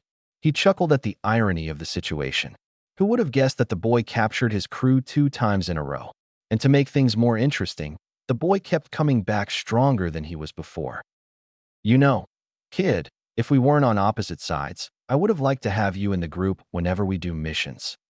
Shudo didn't say anything. He just stared the leader at the leader with his eyes metaphorically piercing the villain. He then raised both hands and clapped his hand together, making a praying gesture in front of his chest. I'm nothing like my father. I'm better than him. A giant ice humanoid figure started to form around Todoroki, lifting him from the ground as the humanoid continued to grow. He felt pain in every cell of his body, but didn't care. Pieces of ice that littered the ground rose into the air and flew breakneck speed to form what looked to be ice spikes on his body. Finally, his form was completed. This might be overkill, but he didn't want to underestimate this villain. He'll defeat him with this form. True ice form. I like the new form, but how does it fair match against a rock user with trigger in his blood? The villain questioned while standing back up. Shudo narrowed his eyes. That would explain how he was suddenly strong. He used a drug to enhance his quirk. Then I'll just have to drain the trigger out of his body. At speeds faster than the IWA had expected, the humanoid's arm dashed toward him. Fortunately, he was able to jump up into the air, dodging the hand at the last moment. Unfortunately, Shudo anticipated this and used his other hand to bitch slap him to the center of the plaza. He paused for a moment, considering his action to be a bit much, but shrugged it off as something he could think about later. He ran as fast as could and jumped down to the center of the plaza, coincidentally landing next to both two and an unconscious Mineta. To be continued for the next chapter of Madness. Welcome to Chapter 9 of Madness. USJ Arc, plus Ultra. He was getting fed up with these annoying brats, always trying to stop him from completing his goals.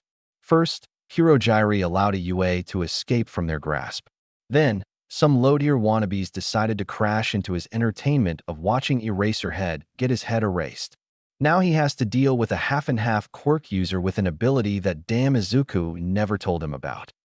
Haha, Shigaraki chuckled more to himself than the situation he was in. Of all the times and places I'd have to witness firsthand Izuku's first miscalculation, why did it have to be today when it mattered the most? Young Shigaraki, this mistake was sudden. It doesn't mean we should complain about it, but to return this intel to the boy. He scoffs at him. Whatever, let's just get this over with. Nomu, take care of this trash for me. As if on cue, Nomu leaped forward, landing a devastating punch on Todoroki's ice form. The force of the punch cracked and tore parts of the ice to fall off the giant humanoid figure. The dual-color hair boy flinched his eyes as if he was one receiving the full force of the punch, which wasn't too far-fetched. Damn, these punches are loaded with huge impact. I must find a way to immobilize this thing. Shudo thought. The two fought with everything they had, not pulling any punches. The Nomu was stronger and faster than Todoroki, but he was smarter and more aware of his surroundings than Nomu. This was proven when Todoroki sent a barrage of ice shards toward the anti-symbol of peace, only for the Nomu to dodge the attack and get impelled by a large ice of ice that the Nomu smashed through previously before. With this in mind, Shudo tried everything he could to indirectly capture the Nomu as less gruesomely as possible. However, as if the Nomu actually understood what Shudo was trying to do, he instead did the unexpected in his opinion. He ran towards him. He sent shards of ice after ice, but the Nomu ignored the pain and landed a clean fist on the Avatar's gut, also causing Todoroki to feel minor pain in his gut. The Nomu continued his onslaught, weakening Shudo's durability. Nomu, stop toying with that NPC and finish him already. With his right arm pulled back behind his head, he delivered one last smash to the half-and-half quirk user. The shockwave of the impact caused a delightful sound to Shigaraki's ears. The smash cracked and tore pieces of ice off the humanoid, leaving Todoroki out in the open with nothing to defend himself since his newfound ability was taxing on his right side. Tamura smiled wickedly. Interesting, your hacks seem limited to a certain amount of durability. Shigaraki then proceeded to walk slowly toward Todoroki, but stopped in his tracks when a sudden noise grabbed his attention. The doors to the USJ busted open, throwing the doors far from their hinges. A muscular, shadowy figure emerged from the smoke, revealing the new guest to an enraged All Might, hands, fist, and teeth grit together in an intimidating manner. The UA students that were still at the entries of the USJ rejoice at seeing their heroic study teacher here. All Might couldn't exactly share their joy because the first thing he noticed when entering the USJ was the chaos and disaster caused by these villains. With his vision covered in red, the symbol of peace cried out, "Fear villains," he said, and in one swift motion tore his yellow tie. "Because I am here. We're saved. All right, All Might. This nightmare is about to end." While the students continued their early celebration, Shigaraki slowly turned his head toward his new guest with a delighted look on his face. "Ah, if it isn't the symbol of peace, All Might." Tashinori turned toward the direction where he heard his name, and his scold grew more intense. On his way coming here to the USJ, his fellow heroic student, Tenya Ida, informed him of the great danger within the unforeseen simulation joint. With speed he never knew he still had, he leaped toward the simulation with a fire of determination in his eyes. Now, taking into account the person who called out to All Might, Tashinori examined the so-called leader of this league of villains to appear as an ordinary common villain, but this one was different. Just where he stood, he could feel the malice of this man. It terrified him. No man should have this much malice against another human being. Finishing his analysis, Tashinori sped through the group of villains, knocking them unconscious as he does so. After easily dealing with the minor thugs and villains, All Might turned toward the last few villains, only to receive a decent punch to the face by Iwa, who was also surprised he punched the number one hero, much less even touch him.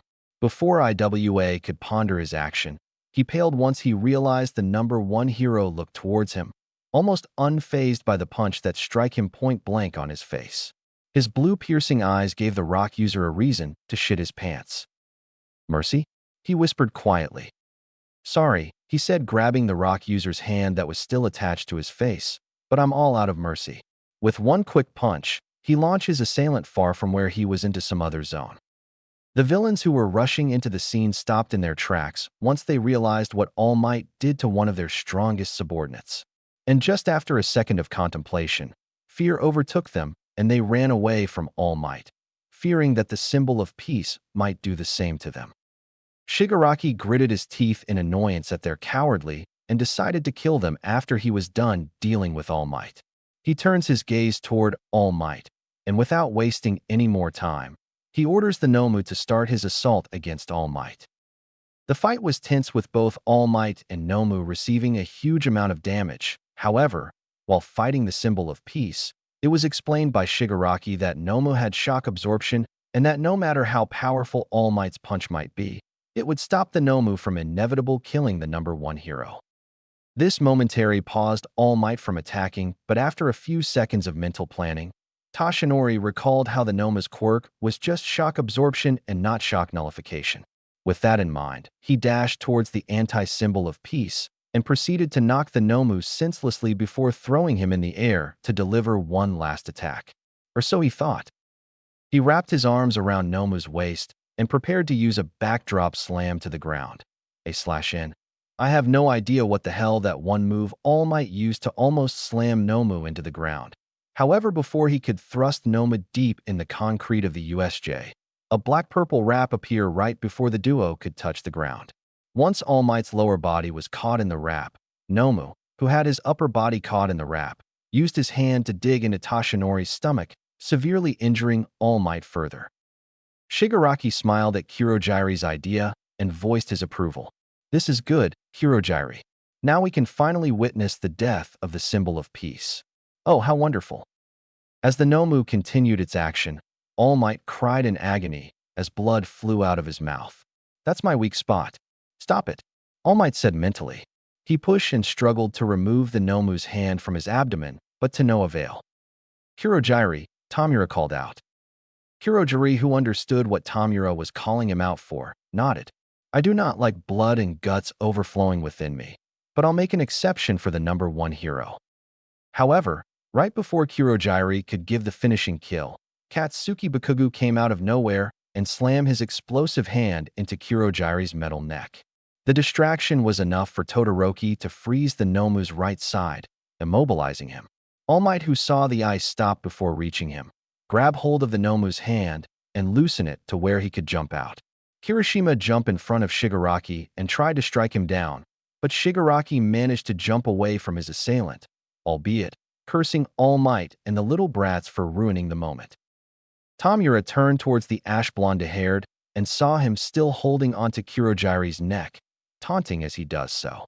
He then turns towards Nomu only to see him rip his right side clean off. With Nomu's right side exposing his muscles and internal organs, he looked like a sitting duck with no way to move. However, just when the Nomu was looked to be done for, the audience before them to gasp in shock once they realized that the Nomu's severe injuries start healing at an inhuman rate. All Might stared dumbfounded at the new information he just learns. "This guy, no, this thing has two quirks. That impossible unless..." That's right. Nomu has two quirks, shock absorption and super regeneration. Nomu was specifically made to kill you, All Might. We promise you, you will take your last today, Shigaraki said as if he could read All Might's thoughts. He then ordered Nomu to kill All Might and the students. While All Might tried to best to save his students from the monstrous beast, Hirojiri silently signaled Shigaraki that it was time to go. Shigaraki ignored him and continued to watch the vain attempt of All Might trying to fight the Nomu, but what happened afterward shocked him. The fight between his Nomu and All Might seems to be in a stalemate. However, as the two continued on, Tamura noticed how All Might would hit Nomu in the same areas over and over again. This caused Shigaraki to worry at the possibility of All Might finding out how to defeat his Nomu, and sadly, his worst prediction came true. A real hero will always find a way for justice to be served, All Might said as he kicked Nomu with 100% of his strength. He then grabbed hold of the Nomu and began to swing him around, and then slammed the Nomu midair down towards the ground with a huge crash. The symbol of peace landed hard on the ground with a loud thud as he continued his mid-fight speech. Now for a lesson. He stood up slowly, staring down the Nomu. You have heard these words before, but I'll teach you what they really mean. Go beyond. Plus ULTRAA. All Might yell out as he gave a powerful punch that knocked the Nomu out of the USJ by the ceiling light. The blow threw the Nomu far beyond humanly possible eyesight. The student that had yet to come out of their zones stopped to acknowledge the shockwave felt across the entire USJ building. Shigaraki was devastated. Never had he imagined that his Nomu would actually fail him in such a way and manner. It just wasn't fair. How could All Might still be this powerful? Master and Izuku lied to him. I really have gotten weaker, All Might said through the smoke. Back in my heyday, 5 hits would have been enough to knock that guy out. He then stood up slowly and placed his right fist on top of his heart. But today it took me more than 300 mighty blows. No, this can't be real. You cheated. The things I heard about you becoming weak over the years were lies, Shigaraki said, clenching his fist, turning them paler than they were before. Damn that brat, I should have won. As the man-child continued soaking, All Might felt his muscles weakening. His quirk was at its limit. He couldn't continue fighting anymore, but at the same time, he couldn't just stand there leaving himself wide open. With one risky move, Toshinori came up with a quick bluff about how he could knock them out if they continued to resist surrender. His comment only had Tamura grit his teeth hard. You've been bested, villains. Surrender, we all want to get this over with quickly. Shigaraki was trying his very hardest to restrain himself from running to the #1 hero and decaying him himself. With a bit of restraint of anger in his voice, Shigaraki growled back. He cheated. Just before he could launch himself toward the #1 hero, Hirojiri pointed something out that grabbed Shigaraki's attention. Shigaraki, do you by any chance remember what Izuku said to us? If by any chance the Nomu failed, we should notice? Huh. Oh, yeah, I remember, but why should that matter? I believe this is what he meant, Hirojiri said, pointing out the smoke enveloping All Might's features. Tamura pauses for a moment, still trying to comprehend the situation before letting loose a creepy smile behind his mask-like hand. Well observant, Hirojiri. Perhaps today really is our lucky day. The two launched toward All Might with the intent to kill. Shigaraki with his hand stretched out to decay All Might, with Hirojiri preparing to warp Tamura to All Might. However, before the two could act further into their plan, Shigaraki was suddenly shot in his hand and kneecapped. Taking off guard, he collapses onto the ground with blood squealing out of his wounds. Hirojiri wrapped around Tamura, preventing any more bullets from harming Tamura any further. He then created a warp gate to retreat and bring Tamura to safety. Before he could warp him to their bar, Shigaraki wanted to leave a small message for the hero. He looks directly toward All Might, huffing and puffing as he does. When his breathing slowed down, Shigaraki narrowed his eyes on the symbol of peace. All Might, you may have won this fight, but know this. If you truly value the lives of those brats, I'd advise you to save as many people as you can, because today will be your last. And with that, Shigaraki and Hirojiri left, much to the relief of students and heroes who entered as soon as Snipe fired his weapon at Shigaraki.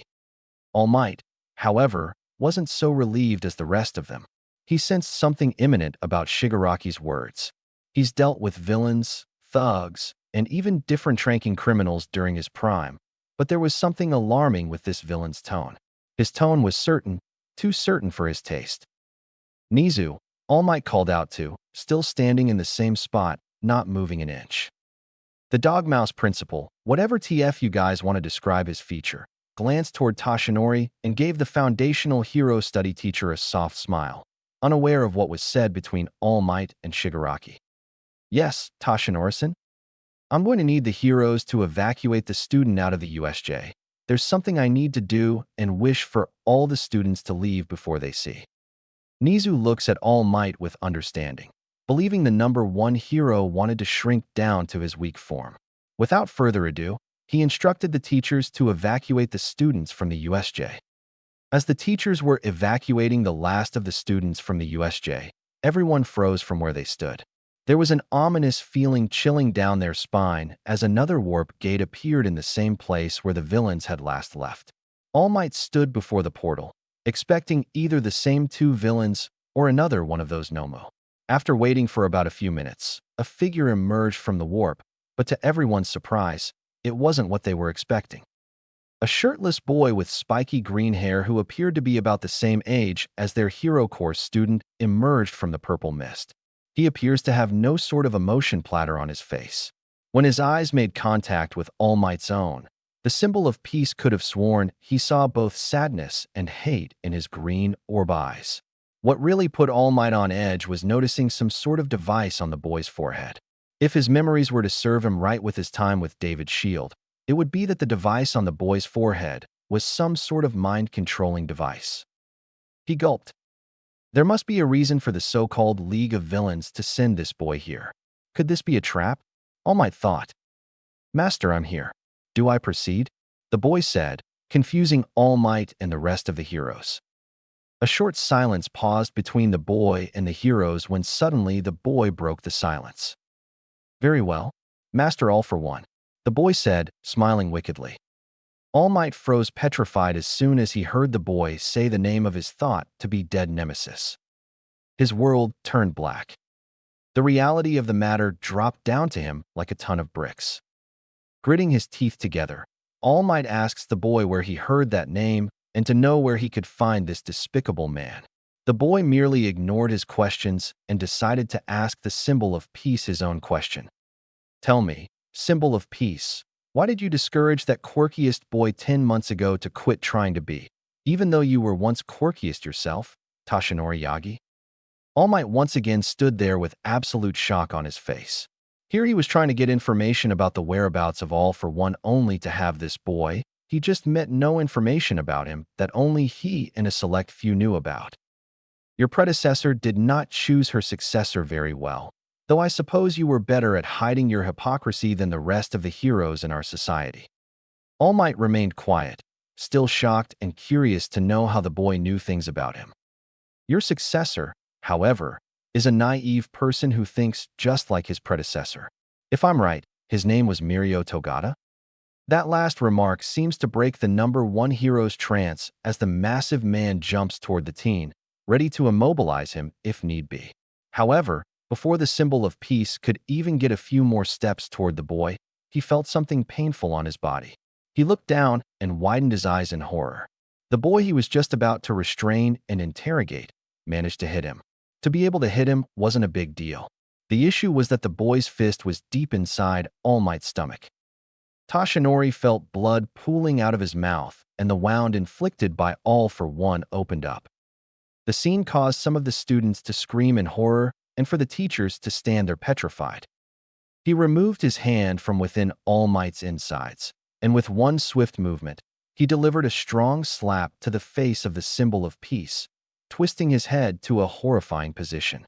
The crack of All Might's neck could be heard echo across the USJ dome. His body was thrown far into the distance, landing somewhere in the landslide zone. Izuku, who still had a creepy smile on his face, turned toward the teachers and students who were still looking in the direction All Might, hoping he would get up and continue to fight the new person in the building. To everyone's despair, the symbol of peace never returned. Nizu turns his attention in Izuku's direction still fearful of the boy's feet only to meet his eye contact. His animal instincts were flaring red flags. The fur around his body spiked up in an extraordinary manner. His eyes widened in dread.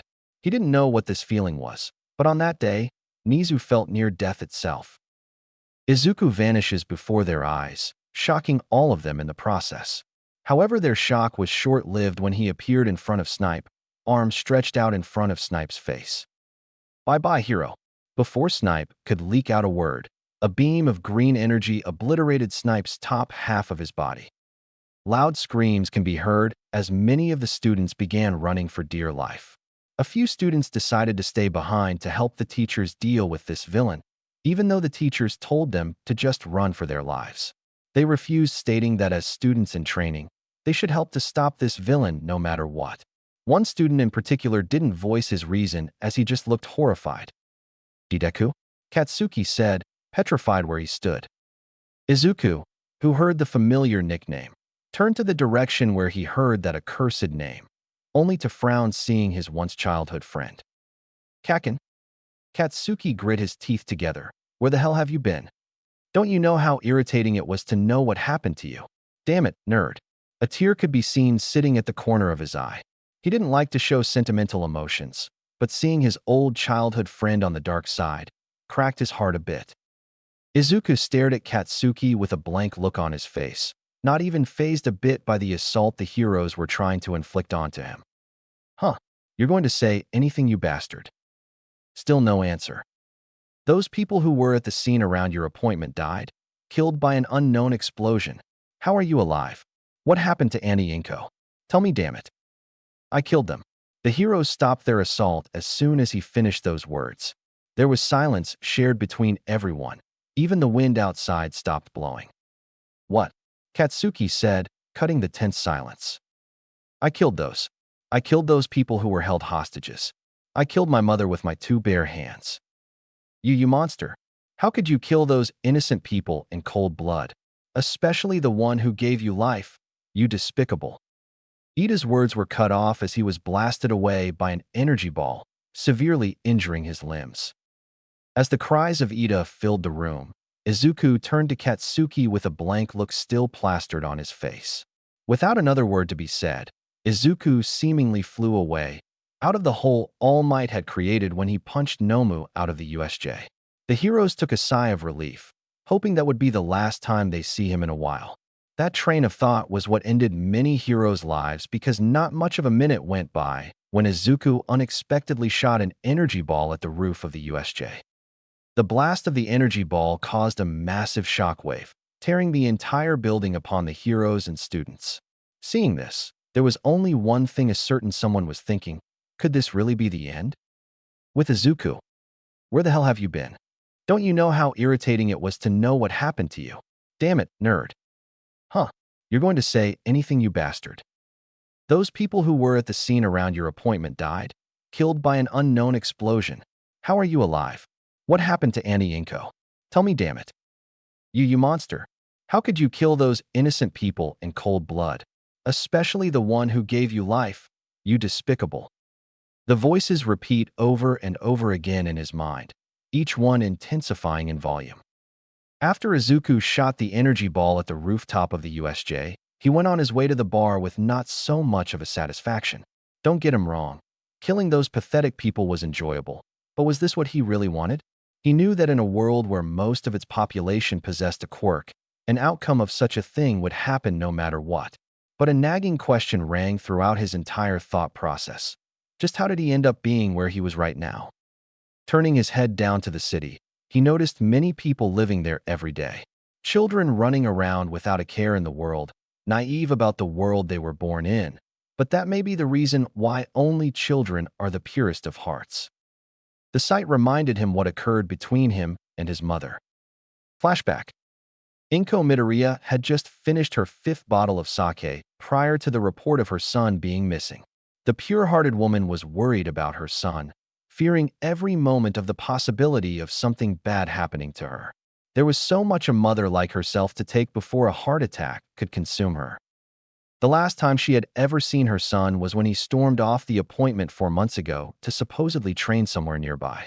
As much as she loves her son, she knew that his dream to be a hero was going to be short-lived, and then he'll inevitably join general studies, or maybe even the support course if he still plans to go to UA. While she was still pondering these thoughts, a purplish-black mist appeared out of nowhere in front of her. Startled by the sudden mist, she jumped out of her seat, breathing heavily.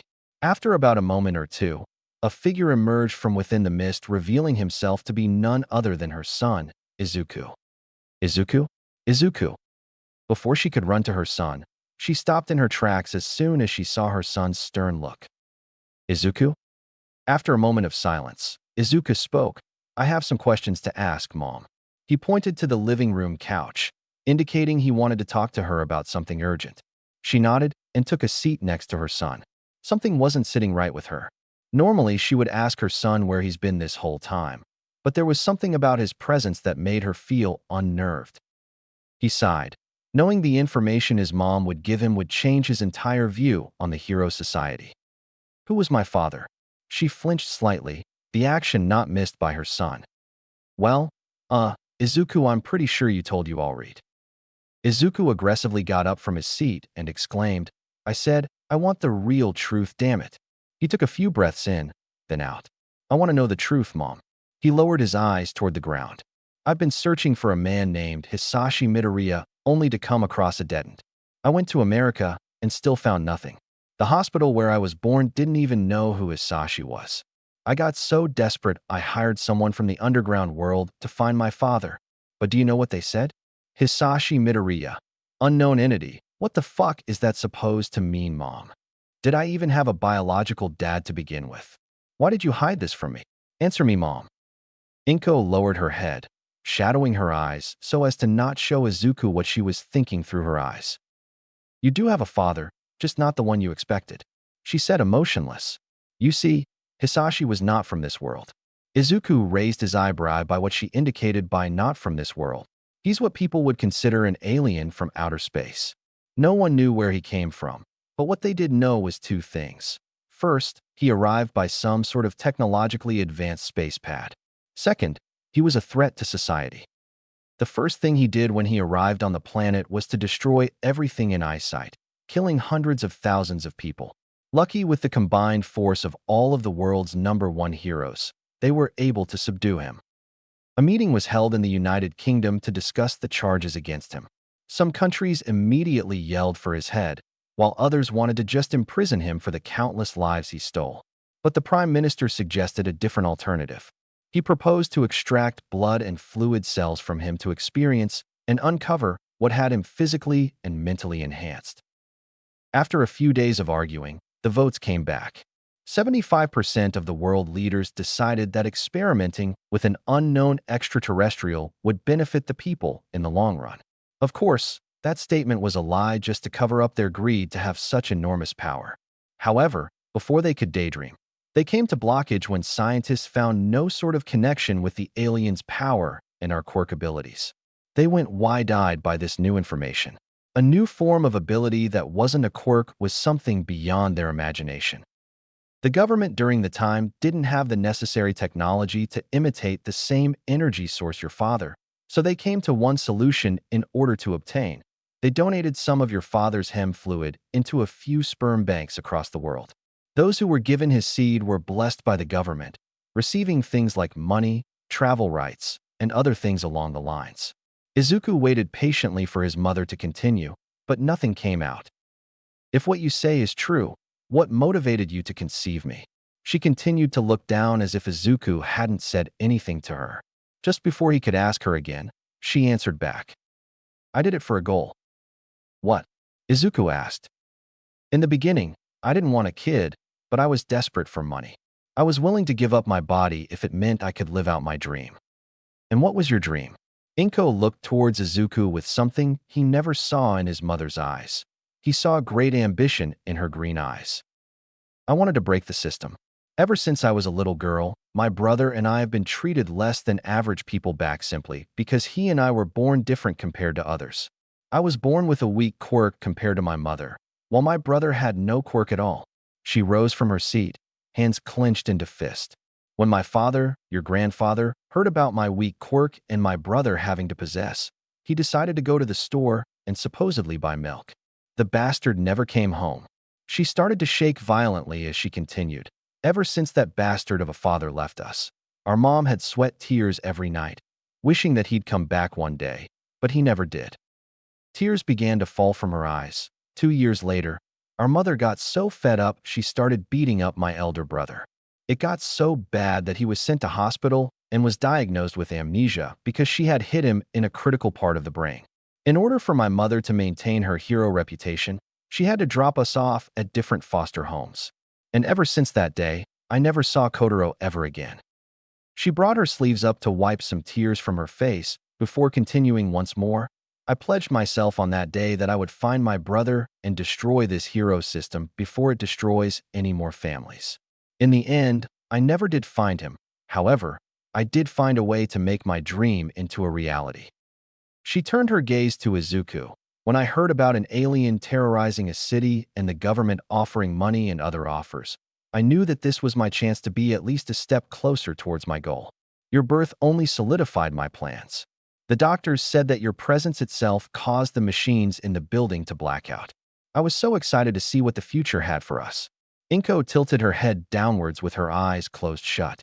Years later, when I discovered you didn't have a quirk, I just gave up on you. I just gave up on you. Those last words repeated in his head.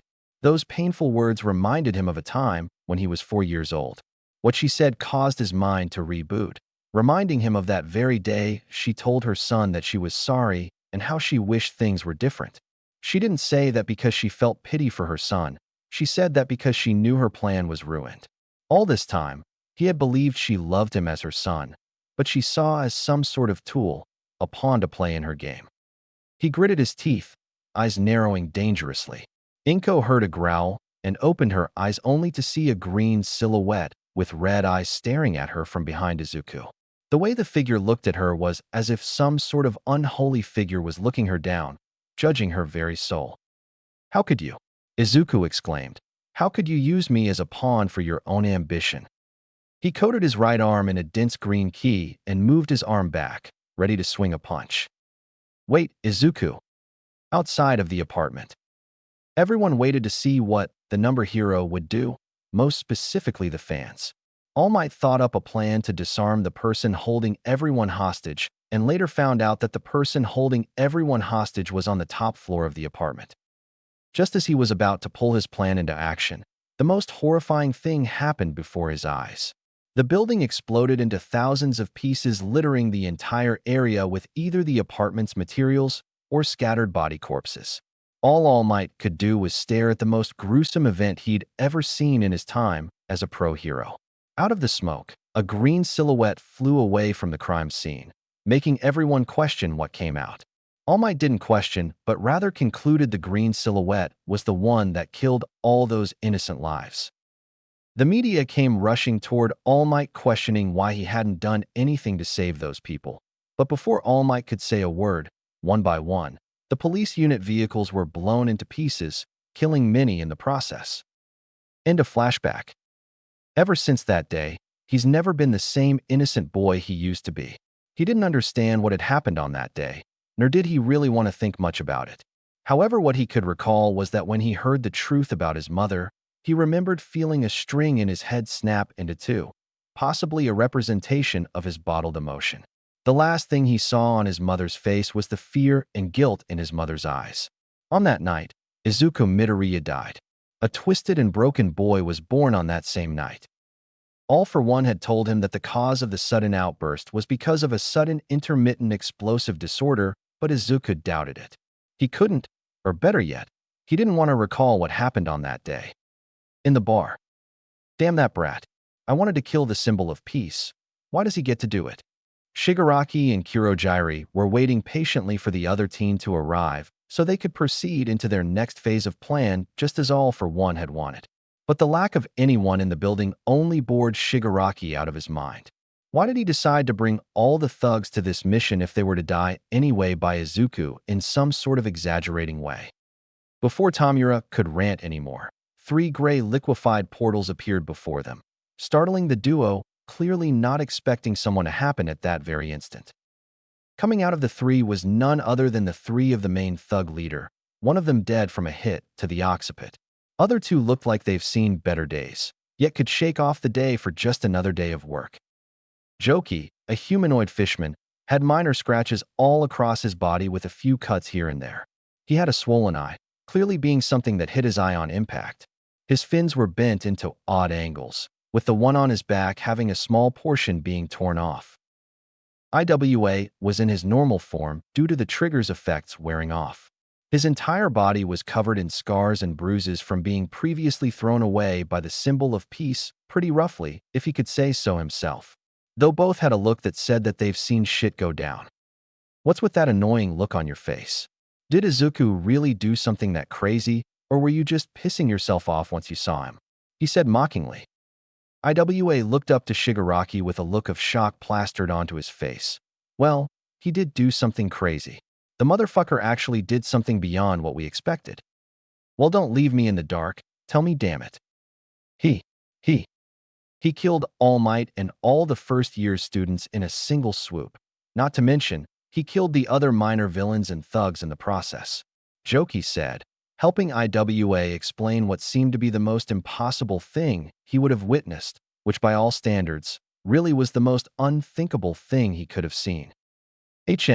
Tomura grumbled, I could have done the same if I was given the same opportunity.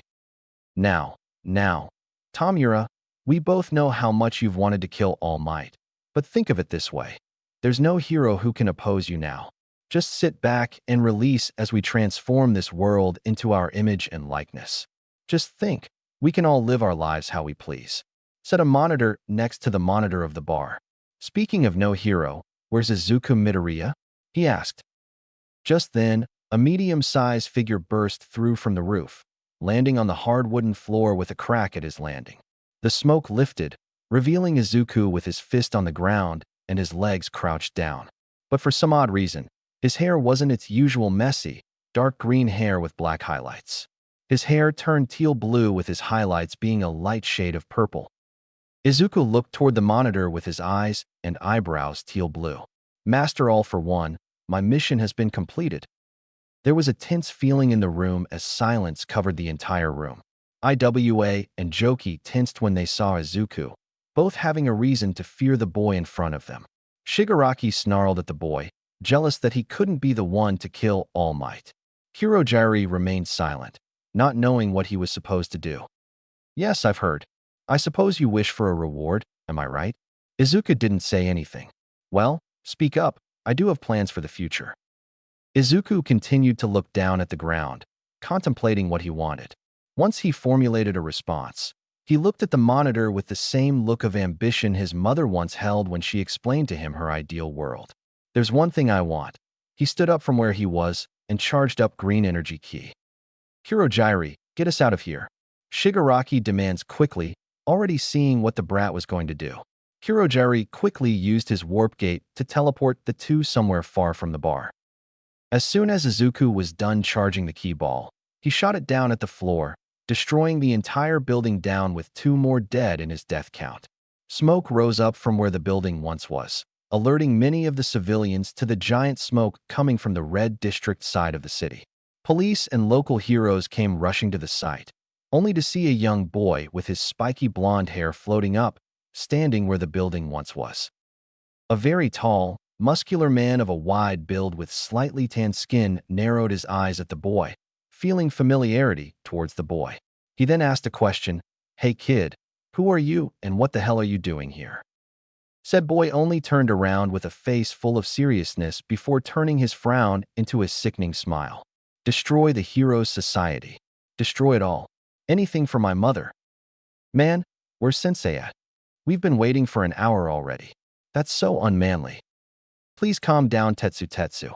Kendo said, sighing at what seemed to be the umpteenth time today. Itsuka Kendo is a girl of medium height and slim build. She has teal eyes and long orange hair tied into a high ponytail on the left side of her head. Her bangs split into 3 clumps around her eyes, and some of her hair sticking up in large tufts at the top of her head. She was also wearing the usual UA uniform provided to her by the school, as the rest of her classmates as well. Tetsu is a young man with long, messy gray hair and black eyes which are tilted dramatically inwards, each lined with a thick, jagged, tan-colored substance, which are presumably his eyelashes. Said young man only scoffed. How can I? Sensei should have been back minutes ago. Something bad must be happening right now. She sighed again. I mean, could you really blame her? In the beginning of the school year, which was literally a week ago, Monoma was her only issue, but whenever there's no action in class, the battle-craving student starts to lose all sense and goes wherever his instincts go. Again, Tetsu, it's possible that nothing's happened. Maybe Sensei is at some sudden meeting at short notice, or maybe he's helping a class with some sort of issue. I'll pray to ensure their safety. A teenage girl of medium height with a head of thorn-covered, green vines that act as hair said, placing both of her palms together in a praying gesture. After all, a student cannot be independent if not without guidance from his master. What? Kendo-sai. Tetsu, it means. Beep. Sorry for this interruption. All teachers and students, please report to the cafeteria. All teachers and students, please report to the cafeteria. Thank you. Beep. The class remains where they were. No one at that moment knew what was happening or going on. As some sort of domino effect, Kendo stood up and started walking towards the doorway, the rest of the class following suit.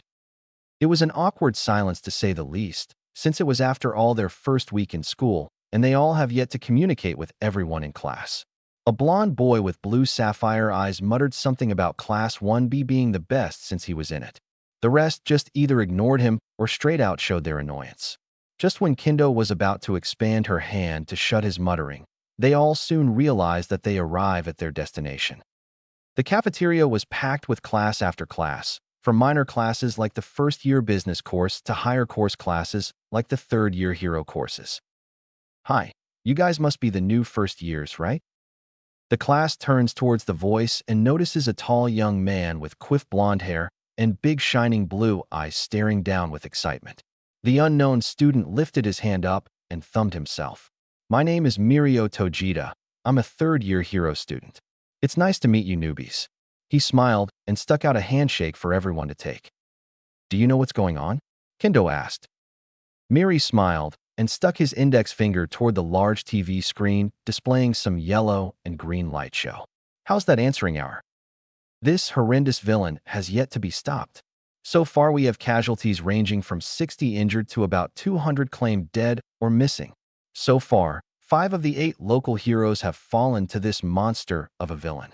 Is there any hero who can stop him? Class 1B turned their attention to the screen and were awestruck at what they saw. Buildings as tall as Mount Lady were reduced to ruins. Shops littered across the streets, and a large amount of burnt corpses scattered across the entire city. The sight itself brought many students in the cafeteria to stop themselves from throwing up. Some weren't so lucky and caused a chain reaction. The teachers were doing no better as they could only stare at the screen with hollow eyes and pale faces. I don't get it, a girl with long real hair said. Why can't the heroes stop him? From what I see, he's just as old as our first-year students. Perhaps there's a reason, Nijire. Mirio replied. I don't know, guys. Oh, come on, Tamaki. There's nothing to be afraid about. There's a lot to be afraid about right now. Everyone returned their glance back onto the TV and were horrified at the sight play on screen.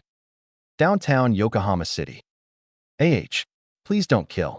I have a wife and kill want for me at ho. He was cut as Izuku slammed the local hero's head down onto the hard concrete, crushing his skull and exposing the local hero's brain all over the street.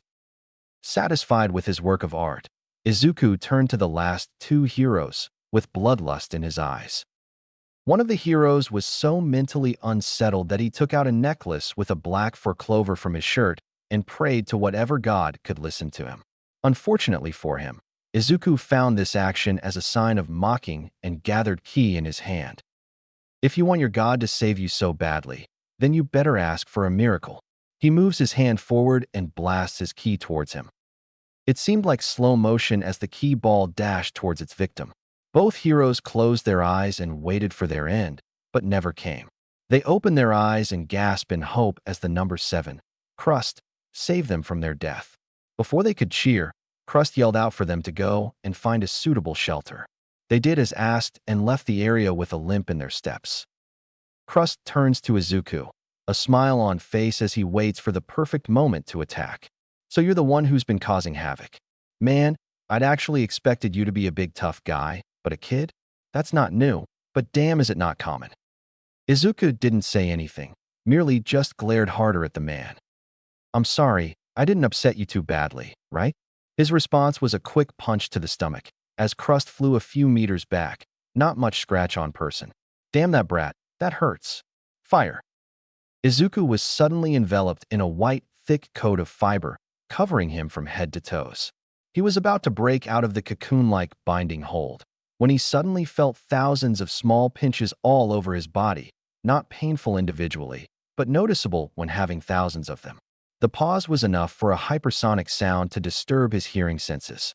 Izuku gritted his teeth, annoyed beyond belief at the cowards who dared to attack him while blindfolded. A familiar voice then shouted out his ironic move. Prominence burn. A stream of flames engulfed the cocoon, burning everything in sight in a 5-meter radius. Smoke covered the area street, illustrating something from a battle scene in a movie. 10 shadowy figures can be seen walking through, revealing themselves to be the top 11 heroes. Endeavor, the flame hero. Hawks, the wing hero. Best Jeanist, the fiber hero. Edshot, the ninja hero. Mirko, the rabbit hero. Crust, the shield hero. Kamui Woods, the wood hero. Wash, the laundry hero. Yoroi Musha, the equipped hero. And Ryuko, the dragon hero. Kamui Woods turns to Endeavor, a skeptical look on his face as he asks the question in everyone's mind. Did we win? Hardly, Endeavor replied, quickly moving into a fighting stance. What the? The 10 looked down and frowned at the ground, slowly cracking everything in their surroundings. A bright white light then burst from the earth, blinding the top heroes from seeing their opponent. Once the light died down, Mirko leapt toward the direction she saw the light. Endeavor called for her to retreat, but she was stubborn about fighting. As soon as she stepped 3 meters into the radius, she was then stopped. Her opponent was nowhere nearby, but her rabbit instincts were going crazy, saying that a predator was nearby. She turned left, right, up, side to side, but she couldn't see anyone. Just when she thought her instincts were fooling her, she caught the sound of a rippling noise. She looked up and jumped away from the energy beam. She flipped herself over and tried to land gracefully, but groaned in pain. She turned towards her leg and saw lots of third-degree burns across her leg. Once Mirko noticed the cause of her pain, she turned up to Izuku, gritting her teeth as she did. You think you can stop me just like that, you stupid brat? She rose up slowly, still feeling the pain in her leg. I'm going to kick, then I'll tell the rest of these pussycats how easy you were to take them down. Don't be a fool, Mirko, Best Jeanist said. Our opponent is said to be the one who caused the Mizuta-fu incident a few months back. Mirko smiled. Then that makes everything twice as fun. Come here, you villain. Mirko jumped towards Izuku, determination clear in her eyes. Izuku swatted her away, but Mirko took hold of his hand, changed her position, and delivered a strong kick to the face. She smiled arrogantly, victory playing in her mind. However, her celebration was cut short when an overwhelmingly strong hand gripped her face. Instinctively, she tried to break free from his grip, kicking and punching as she tried. Her head felt like it was being crushed slowly and painfully. Blood began to pour from her eyes and mouth. Just before she was about to pass out, Edshot and Endeavor used their quirk to distract. Once distracted, Kamui would bind Izuku's body with as much wood and roots he could use to suppress the monstrous villain. The momentary shock was enough for Izuku to let go of the rabbit hero. Ryuko transforms into her dragon form and slams her clams onto the Izuku's form, spiderweb cracks appearing beneath her claws. That should knock him out, or for the very least, stun him for a while, Ryuko said, turning her head to the rear of the group. Yes, I have a bad feeling about this, Best Jeanist said, lowering his head. Kamui would turn to Best Jeanist, confused by his statement. What do you mean? Regardless if the issue is about the boy, I doubt he could beat all 10 of us. Endeavor nodded. Indeed, as much as I hate to say this, as a group, No amount of villains could stop us top pro heroes. Endeavor then turns to the bloody form of Mirko and scowls. Stupid girl. She thought she was unstoppable. She better wake up from whatever her mind's been at. He then walks slowly to the number 6 hero, tense as he turns side to side, cautious as to not be ambushed at any given moment. When he did get close to her, he noticed some of her dark skin peeling off of her face, most likely from the strong grip she was manhandled. "Hey, wake up," Endeavor retorted. She began moaning as she stirred up. With both arms, she pushes herself slowly from the ground and onto her feet, flinching as she does from the pain. "Did we get the bastard?" Endeavor nodded.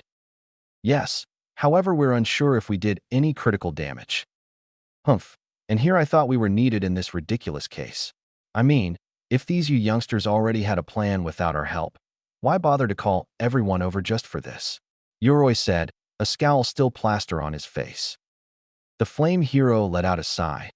Does this geezer really believe we had planned this course of action? Hell, we just did whatever we could to try to slow the situation down. Endeavor turned to the fallen boy of the blonde boy and stared at him while thinking, but I am curious. For such a boy to be this powerful is unreal. Perhaps his quirk is some sort of advanced version of an enhancement quirk like the Smiling Fool.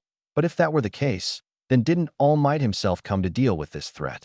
I get he's at Mizuta for teaching at UA, but knowing him, he'd jump instantly for the first chance to save civilians. Before Endeavor could continue in his line of thinking, Ryuko stared down at the boy with slight concern. She was supposed to knock the boy out, but she might have knocked him out maybe a bit too hard. Either way, she wasn't a fan knocking young teens to the ground. She blushed slightly at her choice of words. What she really meant was that she didn't like to hurt anyone unless it was necessary. "Hey Ryuko," she turned to the voice and noticed Hawks coming close. "Do you mind letting go of the kid? I get the blondie's body ripped, but come on, I doubt he likes to have someone's weight on top of him." She blushed and quickly got herself off of the boy. "It's not what it looks like. Damn it, Hawks." He chuckled at her behavior, internally fist bumping himself for breaking Ryuko's composure. Hey, I was just kidding. But all jokes aside, we're going to need to bring the kid to the HPSC, Hero Public Safety Commission." "Right." She rose up slowly, careful to not wake the boy up. She walks aside to give space to the wing hero to do as asked. Hawks took a step closer to the boy, pulling out his cell phone as he prepared to make a call to the HPSC. "All right, kid, I gotta drop you off and go on my way to that new restaurant I've been hearing a lot about." Back in UA. Incredible. Our pro heroes are amazing. The threat in Yokohama City has been apprehended thanks to the pros. "Yeah, they're so manly." Tetsu cheered, raising his fist high into the air. "Yeah," some students shout out, cheering. "As much as I would like to cheer with the rest of my peers, there's something not right," Kendo said, narrowing her eyes towards the screen. "Oh, and what makes you say that?" Mirio inquired. "I just find the idea of a simple knock to the head to be ridiculous, considering the fact that this kid has the ability to nearly destroy a city single offhandedly." She moves her hand to her chin, mimicking a thinking position. "I'd imagine someone like him still has energy to fight, but then again, maybe Ryuko hit him in a critical point where he may possibly have a weak spot." "Oh, Kendo," Monoma said smugly. "I hope you're not underestimating the heroes. After all, we are striving to be or be better than those geezers." Yeah, perhaps I am giving too much credit to the villain." "I don't know, guys," Nijire cut in. "I don't think fallen villains are supposed to cause high amounts of electromagnetic waves." "What do you mean, Nijire?" Mirio smiles with a hint of worry in his tone. "Yeah, I see some light waves reflecting off of him, as if his skin is rejecting to absorb its color." "But if this were the case, then why is his skin still the same if no light is being absorbed into it?" Kendo asked. "Too don't know. All I can say is that there are traces of radio waves coming off of him. It's almost as if he is communicating with someone." "But Nijire, that can't be right," Tamaki added. "From what we've seen, he only appears to have an enhanced quirk and some sort of energy ball quirk." Nijire stared at the screen with a dazed look in her eyes. "My quirk grants me the ability to convert my own vitality into energy and release it in the form of exceptionally powerful spiral shockwaves, like shockwave manipulation. But since I can generate my quirk, I can somehow see this odd-looking wave radiating off of him." If that's true, then it could either mean that his power is decreasing or that maybe Kendo paused. A moment later, a look of horror slowly formed on her face as the realization finally clicked in her mind. He's POV swap. All right, kid, I gotta drop you off and go on my way to that new restaurant I've been hearing a lot about. Just as he was about to grab Izuku, a strong, firm hand took hold onto his face. He lowered his eyes and noticed the blond boy with now pupilless, hateful eyes. In the abyss of his stomach, he felt a cold feeling escaping body, as if it were his soul leaving his body. Before Hawks could spit out another word, his face was squished together, leaving his face unrecognizable with pieces of bones and blood spilling out. The heroes cried in horror at the gruesome scene before them. Endeavor and Edgeshot narrowing dangerously at Izuku, vengeance ready to be inflicted. Izuku sat up, words not leaving his mouth as his head was lowered, shadowing his face from his audience. After a few seconds, chuckles could be heard in the clearing. The chuckles then turned to laughter, and finally into a sound hysterical insanity. He quieted down and raised his head up, revealing white demonic eyes. Flickers of lime green appeared here and there on the boy's hair as he continued to stare at the heroes with a cruel smile. You know, Izuku started, voice darker than usual. If you'd just let me kill you all before, you wouldn't be dealing with this pain now. You're all complete and utter wastes of human blood. Just then, a huge sense of killing intent hit them, full force. Some heroes like Wash and Kimui would passed out. Others like Ryuko and Yoroi were on their knees, panting profusely. Endeavor stood his ground, albeit swear crazy by the amount of killing intent knocking him. The feeling stopped, much to the relief of the heroes. However, a flash green light grabbed their attention as Izuku can be seen with his left arm stretched out. Oh, but don't worry, I'll make sure your death is slow and painful.